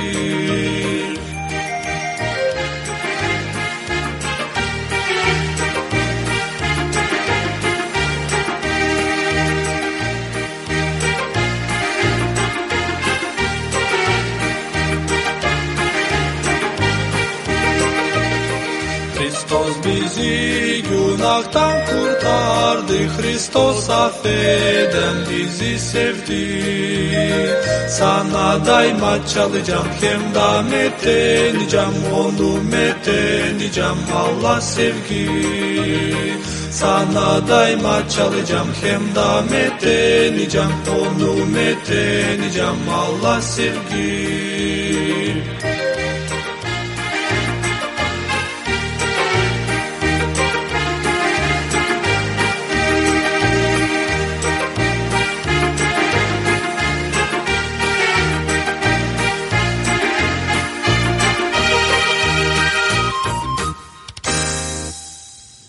Her bir insan bu yaşamada ister bir şey kaliteli bulma. Biz isteriz orijinal iPhone alma ama o olmasın Kitay'dan. Ucuz kofenin yerine biz isteriz halis orijinal kofe. Kimse istemiyor panirden ucuz rubaları taşıma. Ama pahalı brand rubalarını nice Zara, Tommy Hilfiger hepsici havezle taşıyıcıydı. Hep öyle biz isteriz hani bizde olsun hem ağızdan bir ama halis dost. Yapılan hem şalver dostlarının yerine herkesi ister yaşamasında halis sevdayı bulma. Kiminin o uzun hem kısmetli yaşayacak. Ama nice var nice orijinal yanlıştan ayırma da yanılmama. Bulunarak Moldova'da Gagauzya'nın baş kasabasında bir vakit ben bankta çalıştım. Orada beni öğrettiler. Nice halis parayı yanlış paradan ayırma. Hani hiç kimseyi aldatmasın. İnteres hem önemli bir iş. Hani orijinal para var salt bir, yanlış para çok türlü. Ama bana lazım olmadı hepsi yanlış paraları öğrenme. Bana lazımdı pek iyi öğrenme orijinal parasını. O zaman ta aldığın ilme yanlış parayı ben tez anlayardım. Hani burada yalan. Pahalı dost. Paradan, iPhone'dan hem rubadan çok daha pahalıdır düşünme. Nerede sen diviçli geçireceksin? Hem nerede olacak senin canın ölümden sonra? Bu hem pahalı hem önemli soru senin yaşamında. Bu yerde vardı çok religiye öğreticileri. Muhammed, Buda, Konfüçy. Ama sadece Hristos kendi ölümünden sonra dirildi. Oku hem izle Biblia kağıdını. Zira o var Allah'ın lafı. Sadece Biblia bize de nice kompas hangisi Allah'a doğru getirir. İzle Biblia'yı. Ara Христосу, kurtar canını.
Emekler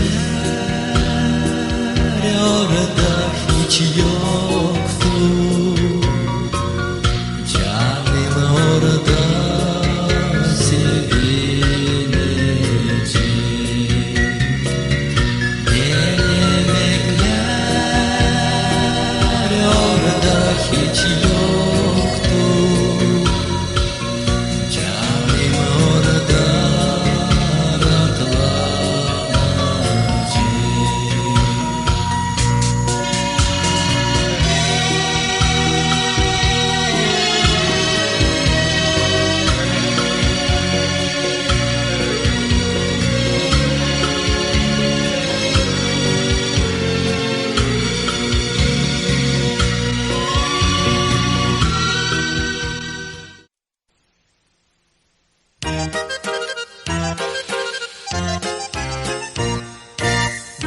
Büyük sevinme kolçe gökten, açan biz geçeceğiz oraya. Buyur da biz varız kulmuş ama orada olacak sevgili Isus'un yanında. Açarda tokattan geleceğiz, yaşlar gözlerimizden düşmeyecek. Olmayacak orada kahır, hiçbir zet Isus'un yanında biz sevineceğiz.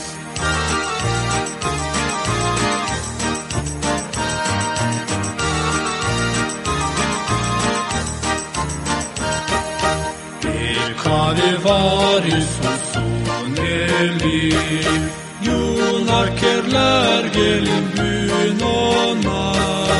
O gün kabul eder, hiç düşünmeyin onunla, yoskanı bin affeder. Günahkarlar gelin bugün ona. O gün kabul eder, hiç düşünmeyin onunla, yoskanı bin affeder.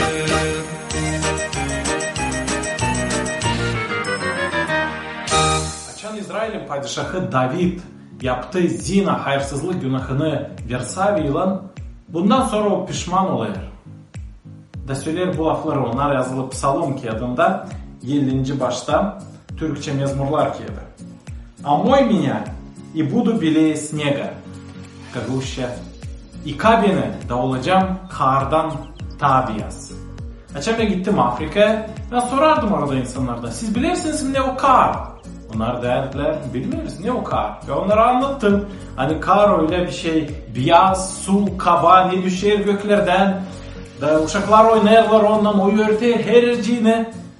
Onlar dediler, bilmiyoruz ne o kar. O zaman ben soruş verdim. Sizin Bibliyanızda, sizin dilinizde nice çevirili bu yer? Biz açtık Noel dilinde Biblia'yı, o zaman o halkın bileydik. Da bana çevirdiler. Onlarda yazılı. İkabini da olacağım sütten tabiyaz. Hem bir yazış ne var Noel halkın fikrinde hem dilinde o süt. Da bu yarıştırma onlara pek isla anlaşılır. Bir başka Afrika halkın dilinde bu yer tadı başka türlü yazılı. İkabini da ben olacağım tabiyaz ne kadar kokoz cevizin içi. Şimdi bakın. Biblia söyler hani hepsi insanlar günahkar. Biz bunu biliriz. Bizde var kötü fikir, kötü laflar, kötü işler. Da bu günahlar bizi çekerler cehenneme. O işi de İsus Hristos geldi bu yeryüzüne. Alma dini bizim günahlarımızı kendine. Affetme bizim günahlarımızı. Silme onları. Onun kanı siler hepsi günahları. Daha açan adam pişman olur bütün yürekten. Gelir Hristos'a. Allah onu affeder. Da verir ona yeni yaşamak, yeni yürek. Da o zaman bizim yüreğimiz olur. Pak, temiz, güzel. Nice kar, nice süt, nice kokoz cevizin içi. Ben inanıyorum kendi kendime, ben inanıyorum canımda. Sen benim inanıma katılma. Ben bu işi laf etmeyeceğim. Bu öyle bir saklı, öyle bir derin iş. Hani onun için zor bana değil laf etme. Açık söyleyelim kendi kendimize. Böyle laf ederek ikiden biri bana gelir var. İlk, ya adam hiç inanmıyor ya da bilmir niye inanıyor. Ya da ikinci, o utanır kendi inanından. Bilmerseydi adam niye inanıyor? Öğrensin, okusun Allah'ın lafını, Evangeliyi, Bibli'yi, sorsun. Ama ikincisi sıydı, utanarsıydı Kristos'un adından, hem Allah'ın lafından. Bu büyük bir problem. Bakınız ne yazıyor Bibli bu iş için. Luka 9, 25-26. Ne fayda olacak bir adama kazansın bütün dünyayı ama kendi kendini kaybetsin. Kim utanacak benden hem benim sözlerimden, ondan utanacak adam oğlu da Hristos demek. Açan gelecek kendinin, babasının hem ayos angillerin metinliğinde. Eğer adam utanarsaydı Hristos'dan, onun lafından, onun adından, o zaman Hristos da sana gelecek. Utanacak ondan. Niye önemli? İnanmayalım sadece içimizde, sadece canımızda, sadece kendi kendimize. Ama inanalım halizden. Açık. Bilelim neye biz inanıyoruz. Söyleyelim kendi inanımız için. Laf edelim onun için. Sevelim Hristos'u. Kurtarıcıyı. İsus demedi biz saklayalım kendi inanımızı. İnanalım kendi kendimize. Ama Hristos dedi, 12 apostola kim her zaman onun yanındaydı. Açan Hristos artık kalkardı göklere. O dedi onlara, şimdi gidiniz, dağınladınız, herce bütün dünyaya bu iyi haberi, canın kurtulması için. Anladınız bütün dünyaya, kimim ben? Hristos.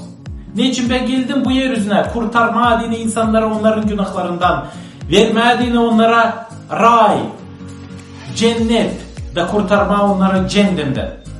Verme onlara sevinmelik, rahatlık, yaşamak manası. Anladın bunu bütün dünyaya. Her apostollar susaydılar. Her onlar inanaydılar sadece kendi kendisine, sadece canında. O zaman Hristiyanlık yetişmeyecekti bizim yerlere adı. O zaman biz de bilmeyecektik bu iyi haberi kurtulmak için. Ne önemli? Paylaşma inanma. Açıklama onu. Laf etme onun için. Kim bilme. Neye sen inanırsın?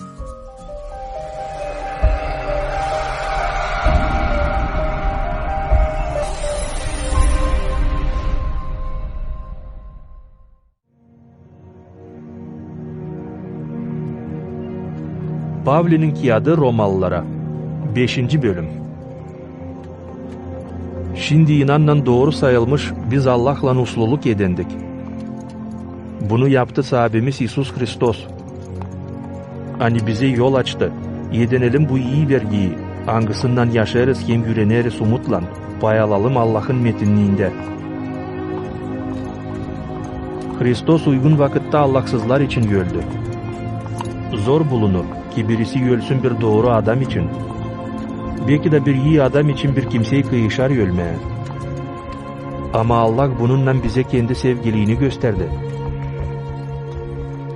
Hani biz günahkarken Hristos bizim için öldü.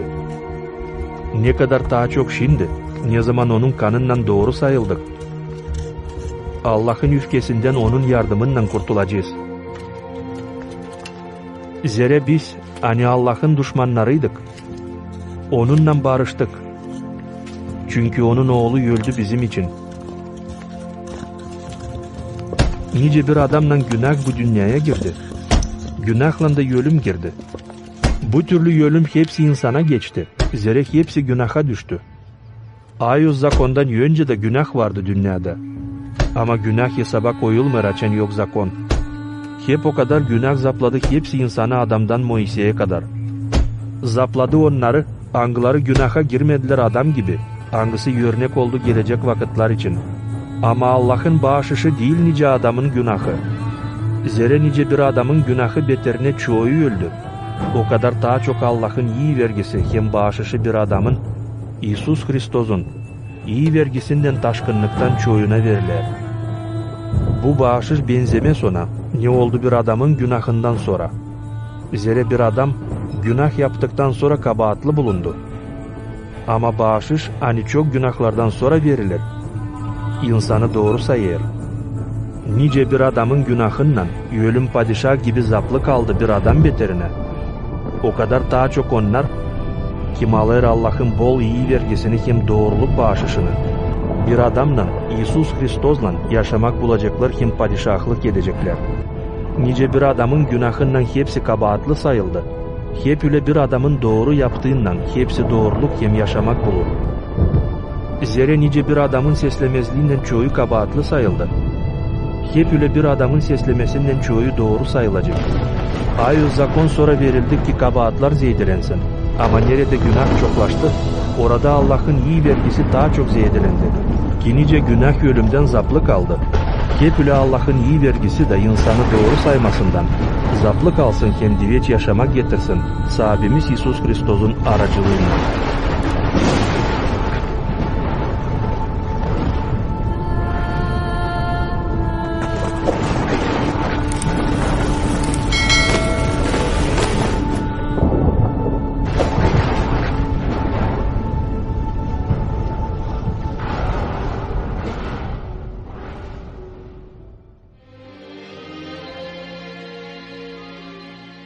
Mezar, neredeymiş Hristos'un güdesi boş. Gerilmekten sonra 3. günü o dirildi da o yaşar. Gün o ister girmez senin yaşamana. İsus dedi, ben varım yaşamak. Kim inanır bana ölse de dirilecek. Geçti 2000 yıl nice İsus Hristos dirildi ölümden. O yaşar büyünde. Hem onun sayımını iyi silmir bu geçen dünyada. Geldi hem gitti geçti zamanların padişahları, bilgiçleri, yazıcıları hem filosofları, ama İsus büyünde yaşar. Dünyanın kurulmasından Hristos gibi yoktu. Doğması da onun başkaymış. İsus doğmuş kızdan, Maria'dan. Tekrarlanmaz onun yaşaması da.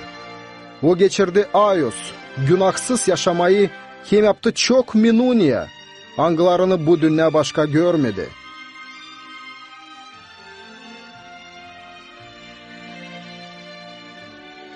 O getirir insana iyi haberi. Da uzaldır sevgisini, kim verir affetmek hepsine, kim kableder inanla Hristos'u.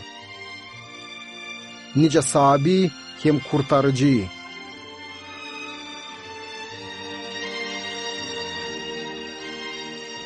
Böyle kabahatsız ölümü kuruça da kabletti sade o. 2000 yıl geri Allah yolladı biricik oğlunu, nice kurbanı insanların günahları için. O öldü senin için. 3. günü ölümden sonra dünya görmüş en büyük oluşu historiada. İsus dirildi.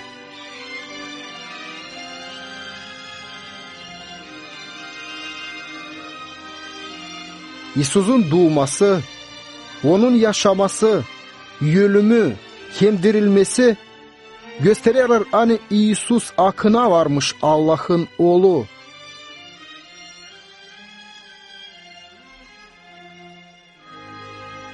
İsus Hristos yaşar büyünde. O ister girmez senin yaşamana, hem affetmez senin günahlarını. Sesirgen ona. Gelin bana hepsiniz kim zorluk çeker. Da ben vereceğim size uygunluk. Ben varım yol, doğruluk hem yaşamak. Kimseyi geçmer babaya benden yana. Biblia söyler, hani hepsi var günahkar, hem ayrılı Allah'tan. O söyler tane günahın cezası, ölüm. Ama Allah'ın bahşişi diveç yaşamak. İsus'un ölümü oldu yedek bizim günahlarımız için. Da şimdi o bekler hazır girmez senin yaşamana. Date, ben durarım kapıda da uğrarım. Kim işitecek benim sesimi hem açacak kapıyı, gireceğim ona. Anlamadığını onun sevgisini, hem onun acanlığını, sen lazım kabul edersin inanla Hristos'u, nice Allah'ın kurbanını senin günahların için. Bülasidi senin istemen, dua et inanla, da Hristos girecek senin yaşamana. Tebir duanın yörüne. Sabi İsus, sen lazımsın bana. Yalvarırım, affet benim günahlarımı. Kurtar benim canımı. Al benim yaşamamı kendi ellerine. Değiştir beni yüle. Nice sen istersin ben olayım. Amin. Her bu dua yararsıydı sana. Dua et. Ben yeniden okuyacağım onu yavaş. Sen de tekrarla ardıma. Sabi İsus, sen lazımsın bana. Yalvarırım, affet benim günahlarımı. Kurtar benim canımı. Al benim yaşamamı kendi yerlerine. Değiştir beni yüle.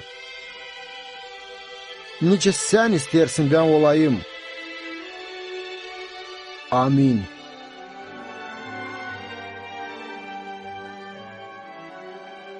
Şimdi, açan sen inanla dua ettin. Hem teklif ettin İsus'u. Varınca şüphesiz bilersin hani o senin yaşamanda. İnan, hani senin günahların affedildi. Da şimdiden sonra sen varsın Allah'ın uşağı. Laf et ona her gün duada. Öğren onun istediğini, senin yaşamana dini okuyarak Bibli'yi. Konuş onlarla kim sever Hristos'u, kim gider onun ardına. Kim her kere tut aklında onun doğru, kim kamil adamasını. Date ben olacağım sizinle her günü, dünya bitkisineden. Amin.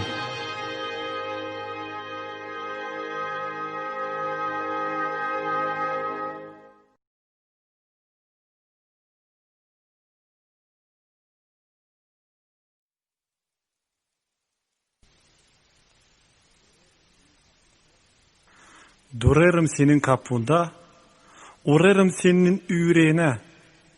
Pek yalpak bağırırım sana. Kabul et beni, kabul et beni. Vardı çaldan finet bende. Ben senin için zeytlendim. Seslesen benim lafımı. Kabul et beni, kabul et beni. Yalvarırım sesit sen bana. Büyük bağışış vereceğim sana. Ben öldüm, sen rahatlık bulasın. Kabul et beni, kabul et beni. Gökten barışmalık veririm. Affetmek, sevgi hem kısmet. Sadece sen hiç düşünme. Kabul et beni, kabul et beni.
İsus cevap etti.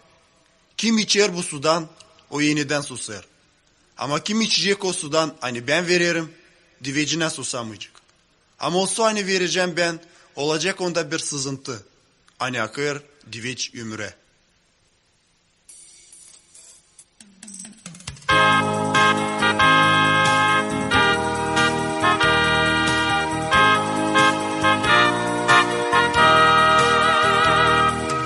Yaşamak suyuna sendin, susuz yordun hem yufka.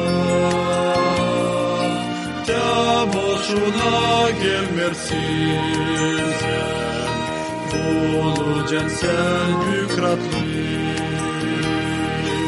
Ağlatla sen geç kalmasın, diviç yaşamak kazanacaksın. Yaşamak suyu burada var, umudun burada olsun. Ağlatla sen geç kalmasın, diviç yaşamak kazanacaksın. Yaşamak suyu burada var, umudun burada olsun. Ağlatla sen süzüntüyem, ol senin anak dolu. Günah burada siliniyor, ayolara ciyanlık. Ağlatla sen geç kalmasın, diviç yaşamak kazanacaksın. Yaşamak suyu burada var, umudun burada olsun. Ağlatla sen geç kalmasın, diviç yaşamak kazanacaksın. Yaşamak suyu burada var, umudun burada olsun.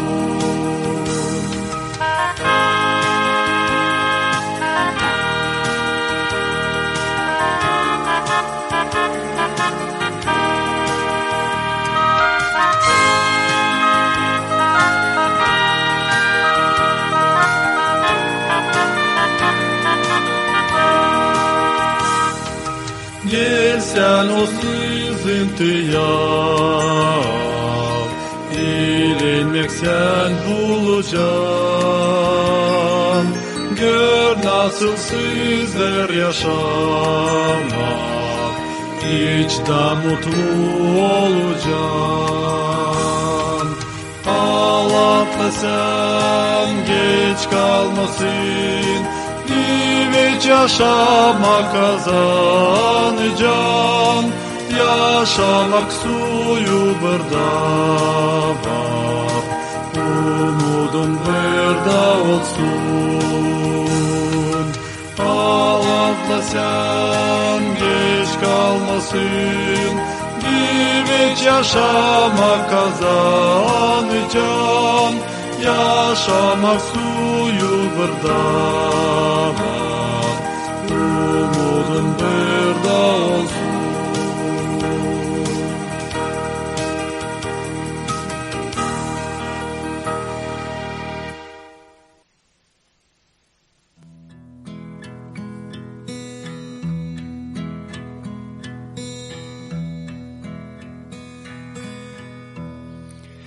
Ne büyük sevinir gülce gökten, açan biz geçeceğiz o yere. Bir de biz varız kulmuş ama orada olacağız sevgili İsus'un yanında. Bir de biz varız kulmuş ama orada olacağız sevgili İsus'un yanında.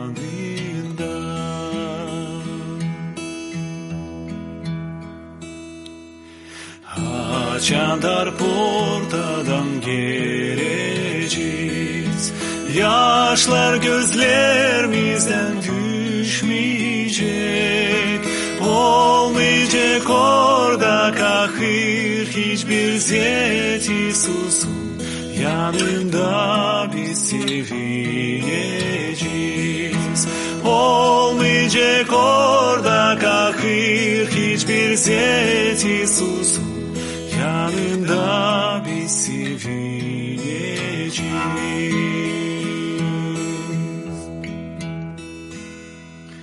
Pekavi var Isus'un yeri, günahkirler gelin gün ona. O dün kabul yedirkir, düşünmeyen ayoskan Isus'un bin prostede. O dün kabul yedirkir, düşünmeyen ayoskan Isus'un bin prostede.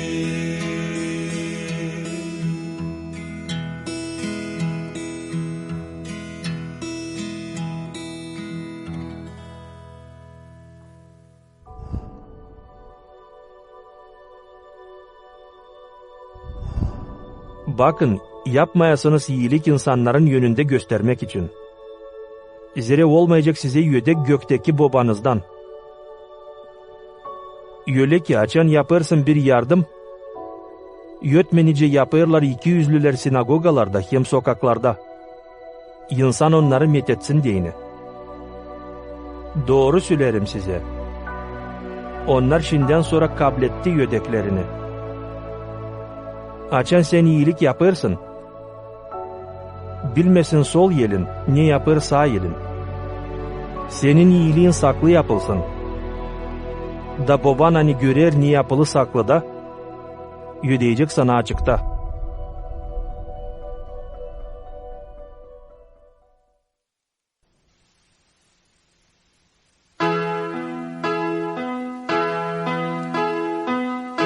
İnanırım Allah'a, o benim babam. Başlarım ben sana, gökteki Allah. İnanırım Allah'a, o benim babam. Başlarım ben sana, gökteki Allah. Metinlik sana, beni kurtardı. Oğlunu verdin, hani ben yaşayayım. Metinlik sana, beni kurtardı. Oğlunu verdin, hani ben yaşayayım. Günahlarımı aldın, senin sağ olun. Ağaçta yürürken o yaşamak verdi. Günahlarımı aldı, senin sağ olun. Ağaçta yürürken o yaşamak verdi. Metinlik sana, beni kurtardı. Oğlunu verdin, hani ben yaşayayım. Metinlik sana, beni kurtardı. Oğlunu verdin, hani ben yaşayayım. İsa diyecek kapı, hepsi insana. Gelin hepsini sona, yaşamak verecek. İsa divece kapı, hepsi insanlar. Gelin hepsini sona, yaşamak verecek metinlik sana. Beni kurtardın, oğlunu verdin, aniden yaşın metinlik sana. Beni kurtardın, oğlunu verdin, aniden yaşın.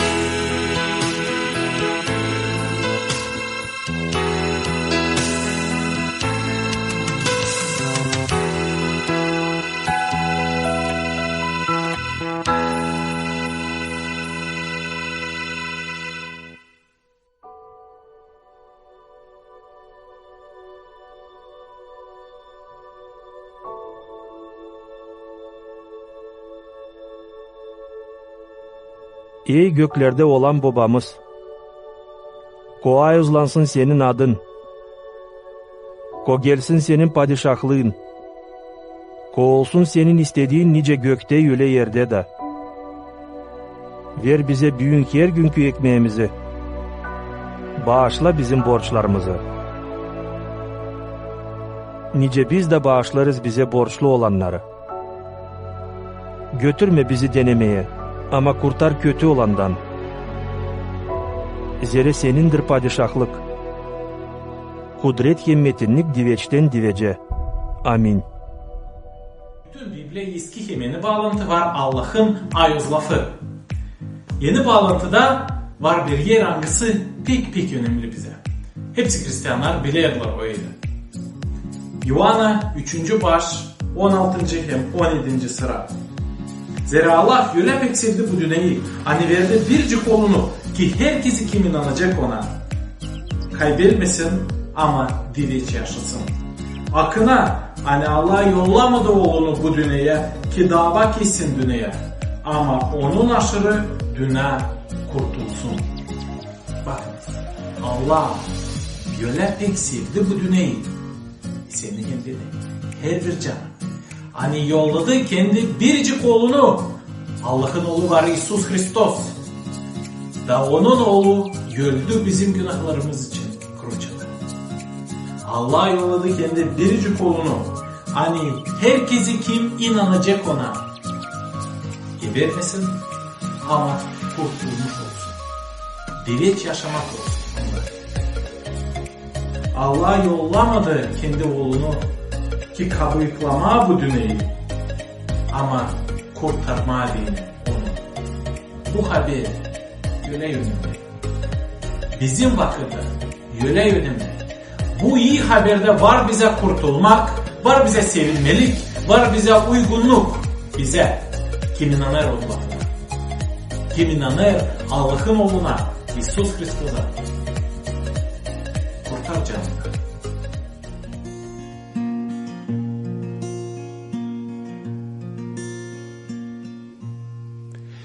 Göklerdeki babamız, kutsal olsun senin adın. Kralların senin gelsin, yerde gökte arzun olsun. Gündelik ekmeğimizi bugün bize salla yine. Bize borçlu olanları affettik biz, sen de bizi. Aynen öyle affetine, bizi koyma dengeliye. Kurtar bizi kötülükten, kurtar bizi kötülükten. Çünkü krallık ve kudret, yücelikler hep senindir. sonsuzluktan sonsuza dek.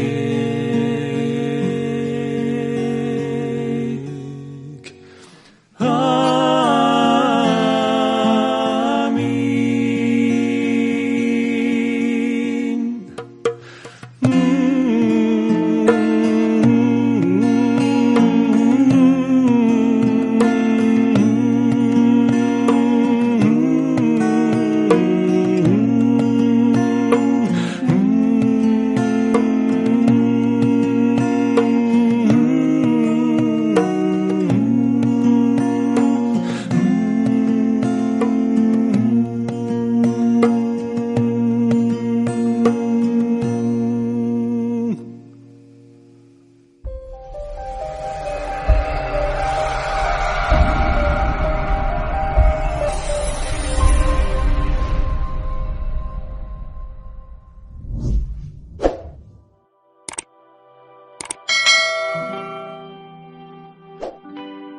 İoann'ın ilk kağıdı 2. bölüm.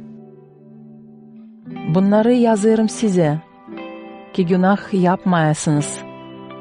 Ama eğer bir kimse yaptıysaydı, bizim babada aracımız var, doğru olan İsus Hristos. Odur acıyanlık kurbanı bizim günahlarımız için. Değil sadece bizim için, ama bütün dünyanın günahları için.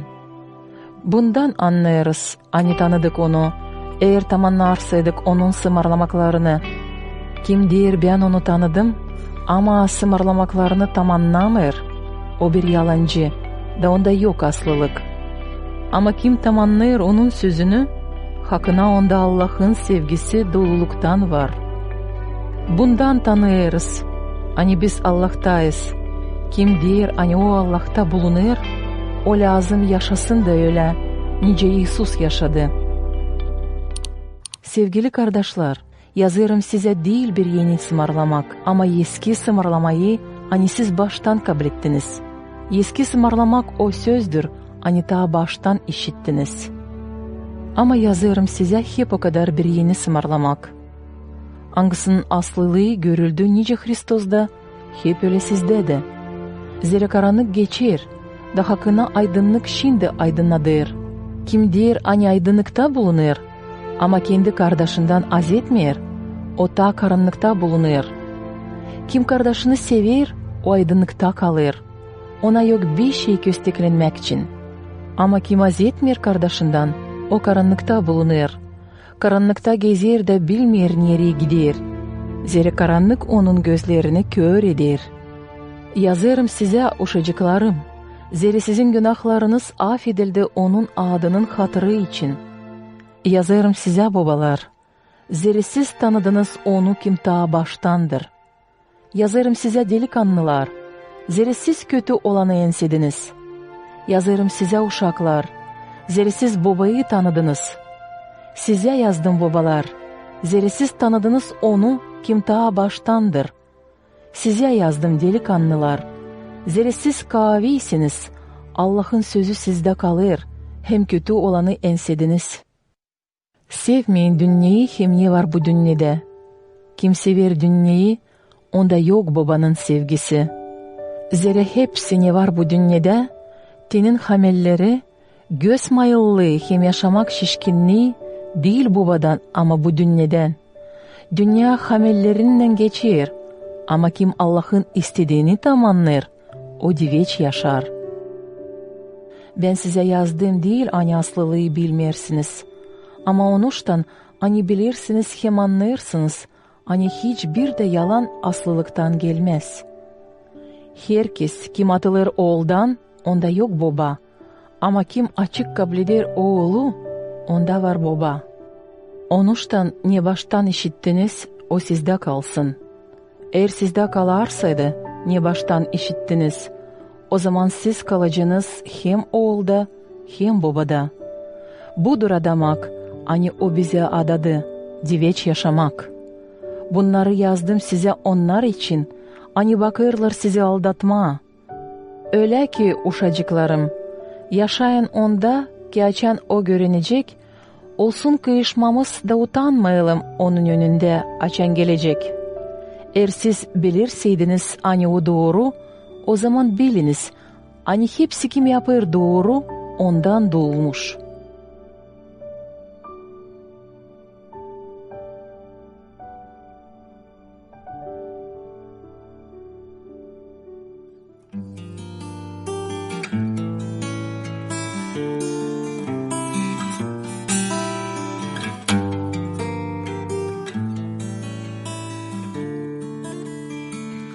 İnanırım Allah'a, o benim babam. Baş derim ben sana, gökteki Allah. İnanırım Allah'a, o benim babam. Baş derim ben sana, gökteki Allah. Metinlik sana, beni kurtardın, oğlunu verdin, hani ben yaşayayım. Metinlik sana, beni kurtardın, oğlunu verdin, hani ben yaşayayım. İsa deviçe kapı, hepsin sana. Gelin hepsini sona, yaşamak verecek. İsa deviçe kapı, hepsin sana. Gelin hepsini sona, yaşamak verecek. Metinlik sana, beni kurtardın, oğlunu verdin, hani ben yaşayayım. Metinlik sana, beni kurtardın, oğlunu verdin, hani ben yaşayayım.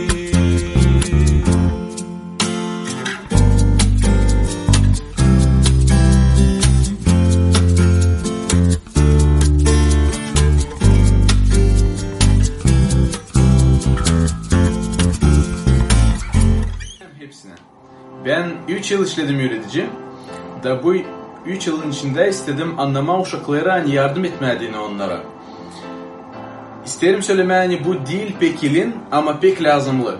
Ko Allah iyi sözlesin kim versin çok çok kuvvet hepsi üreticilere değil. Var mı önce biz paydelim insanları isleyelere o saproslara. Yok nice.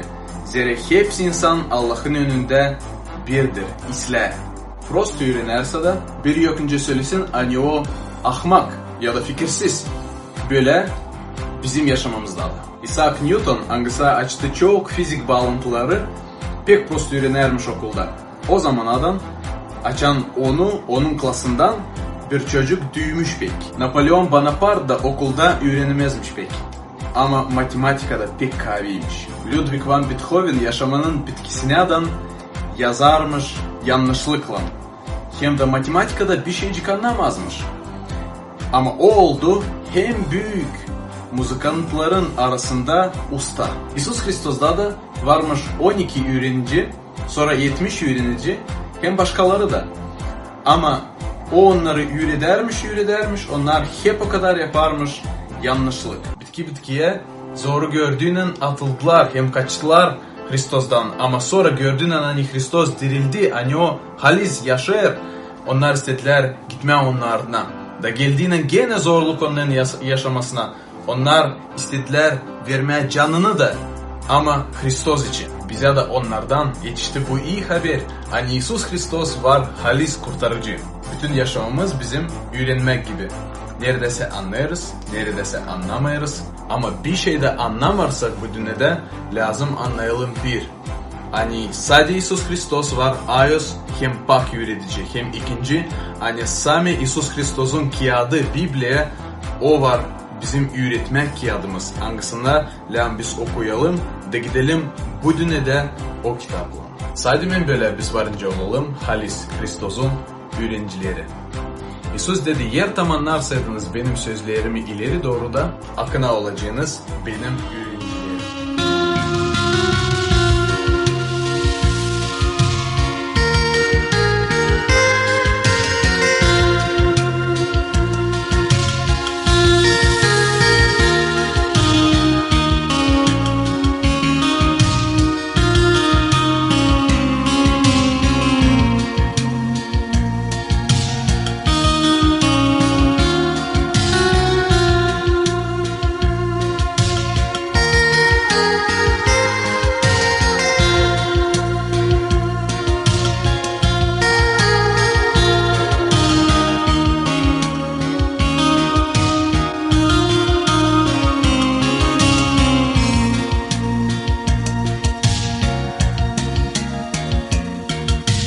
Geledi çoktan yukarıda, yalpak çoban İsus, bu dünyada geziyor, kayıp koyunun ardına. Getirsin bir sızıntıya, susuzluktan gelmesine, kapılar açık çıksına, ayrılmışlar gitsin.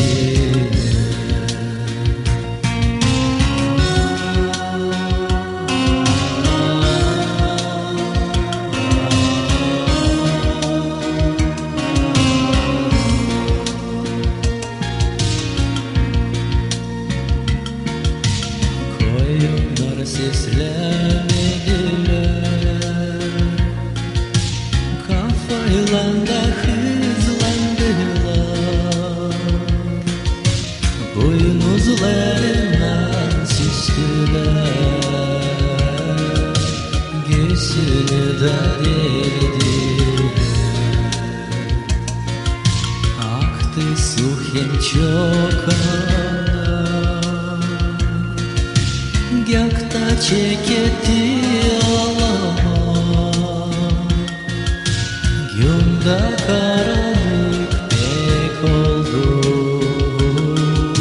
ayda kana dişildi.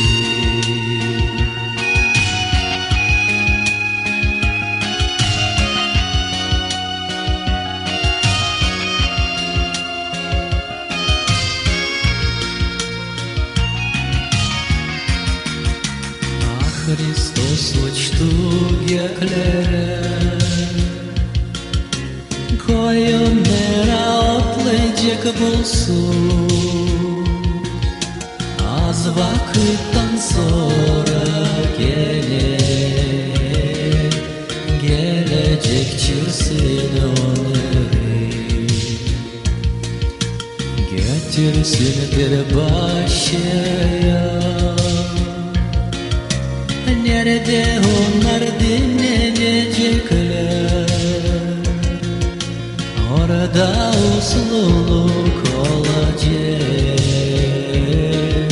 emdi ve çacıklayacak.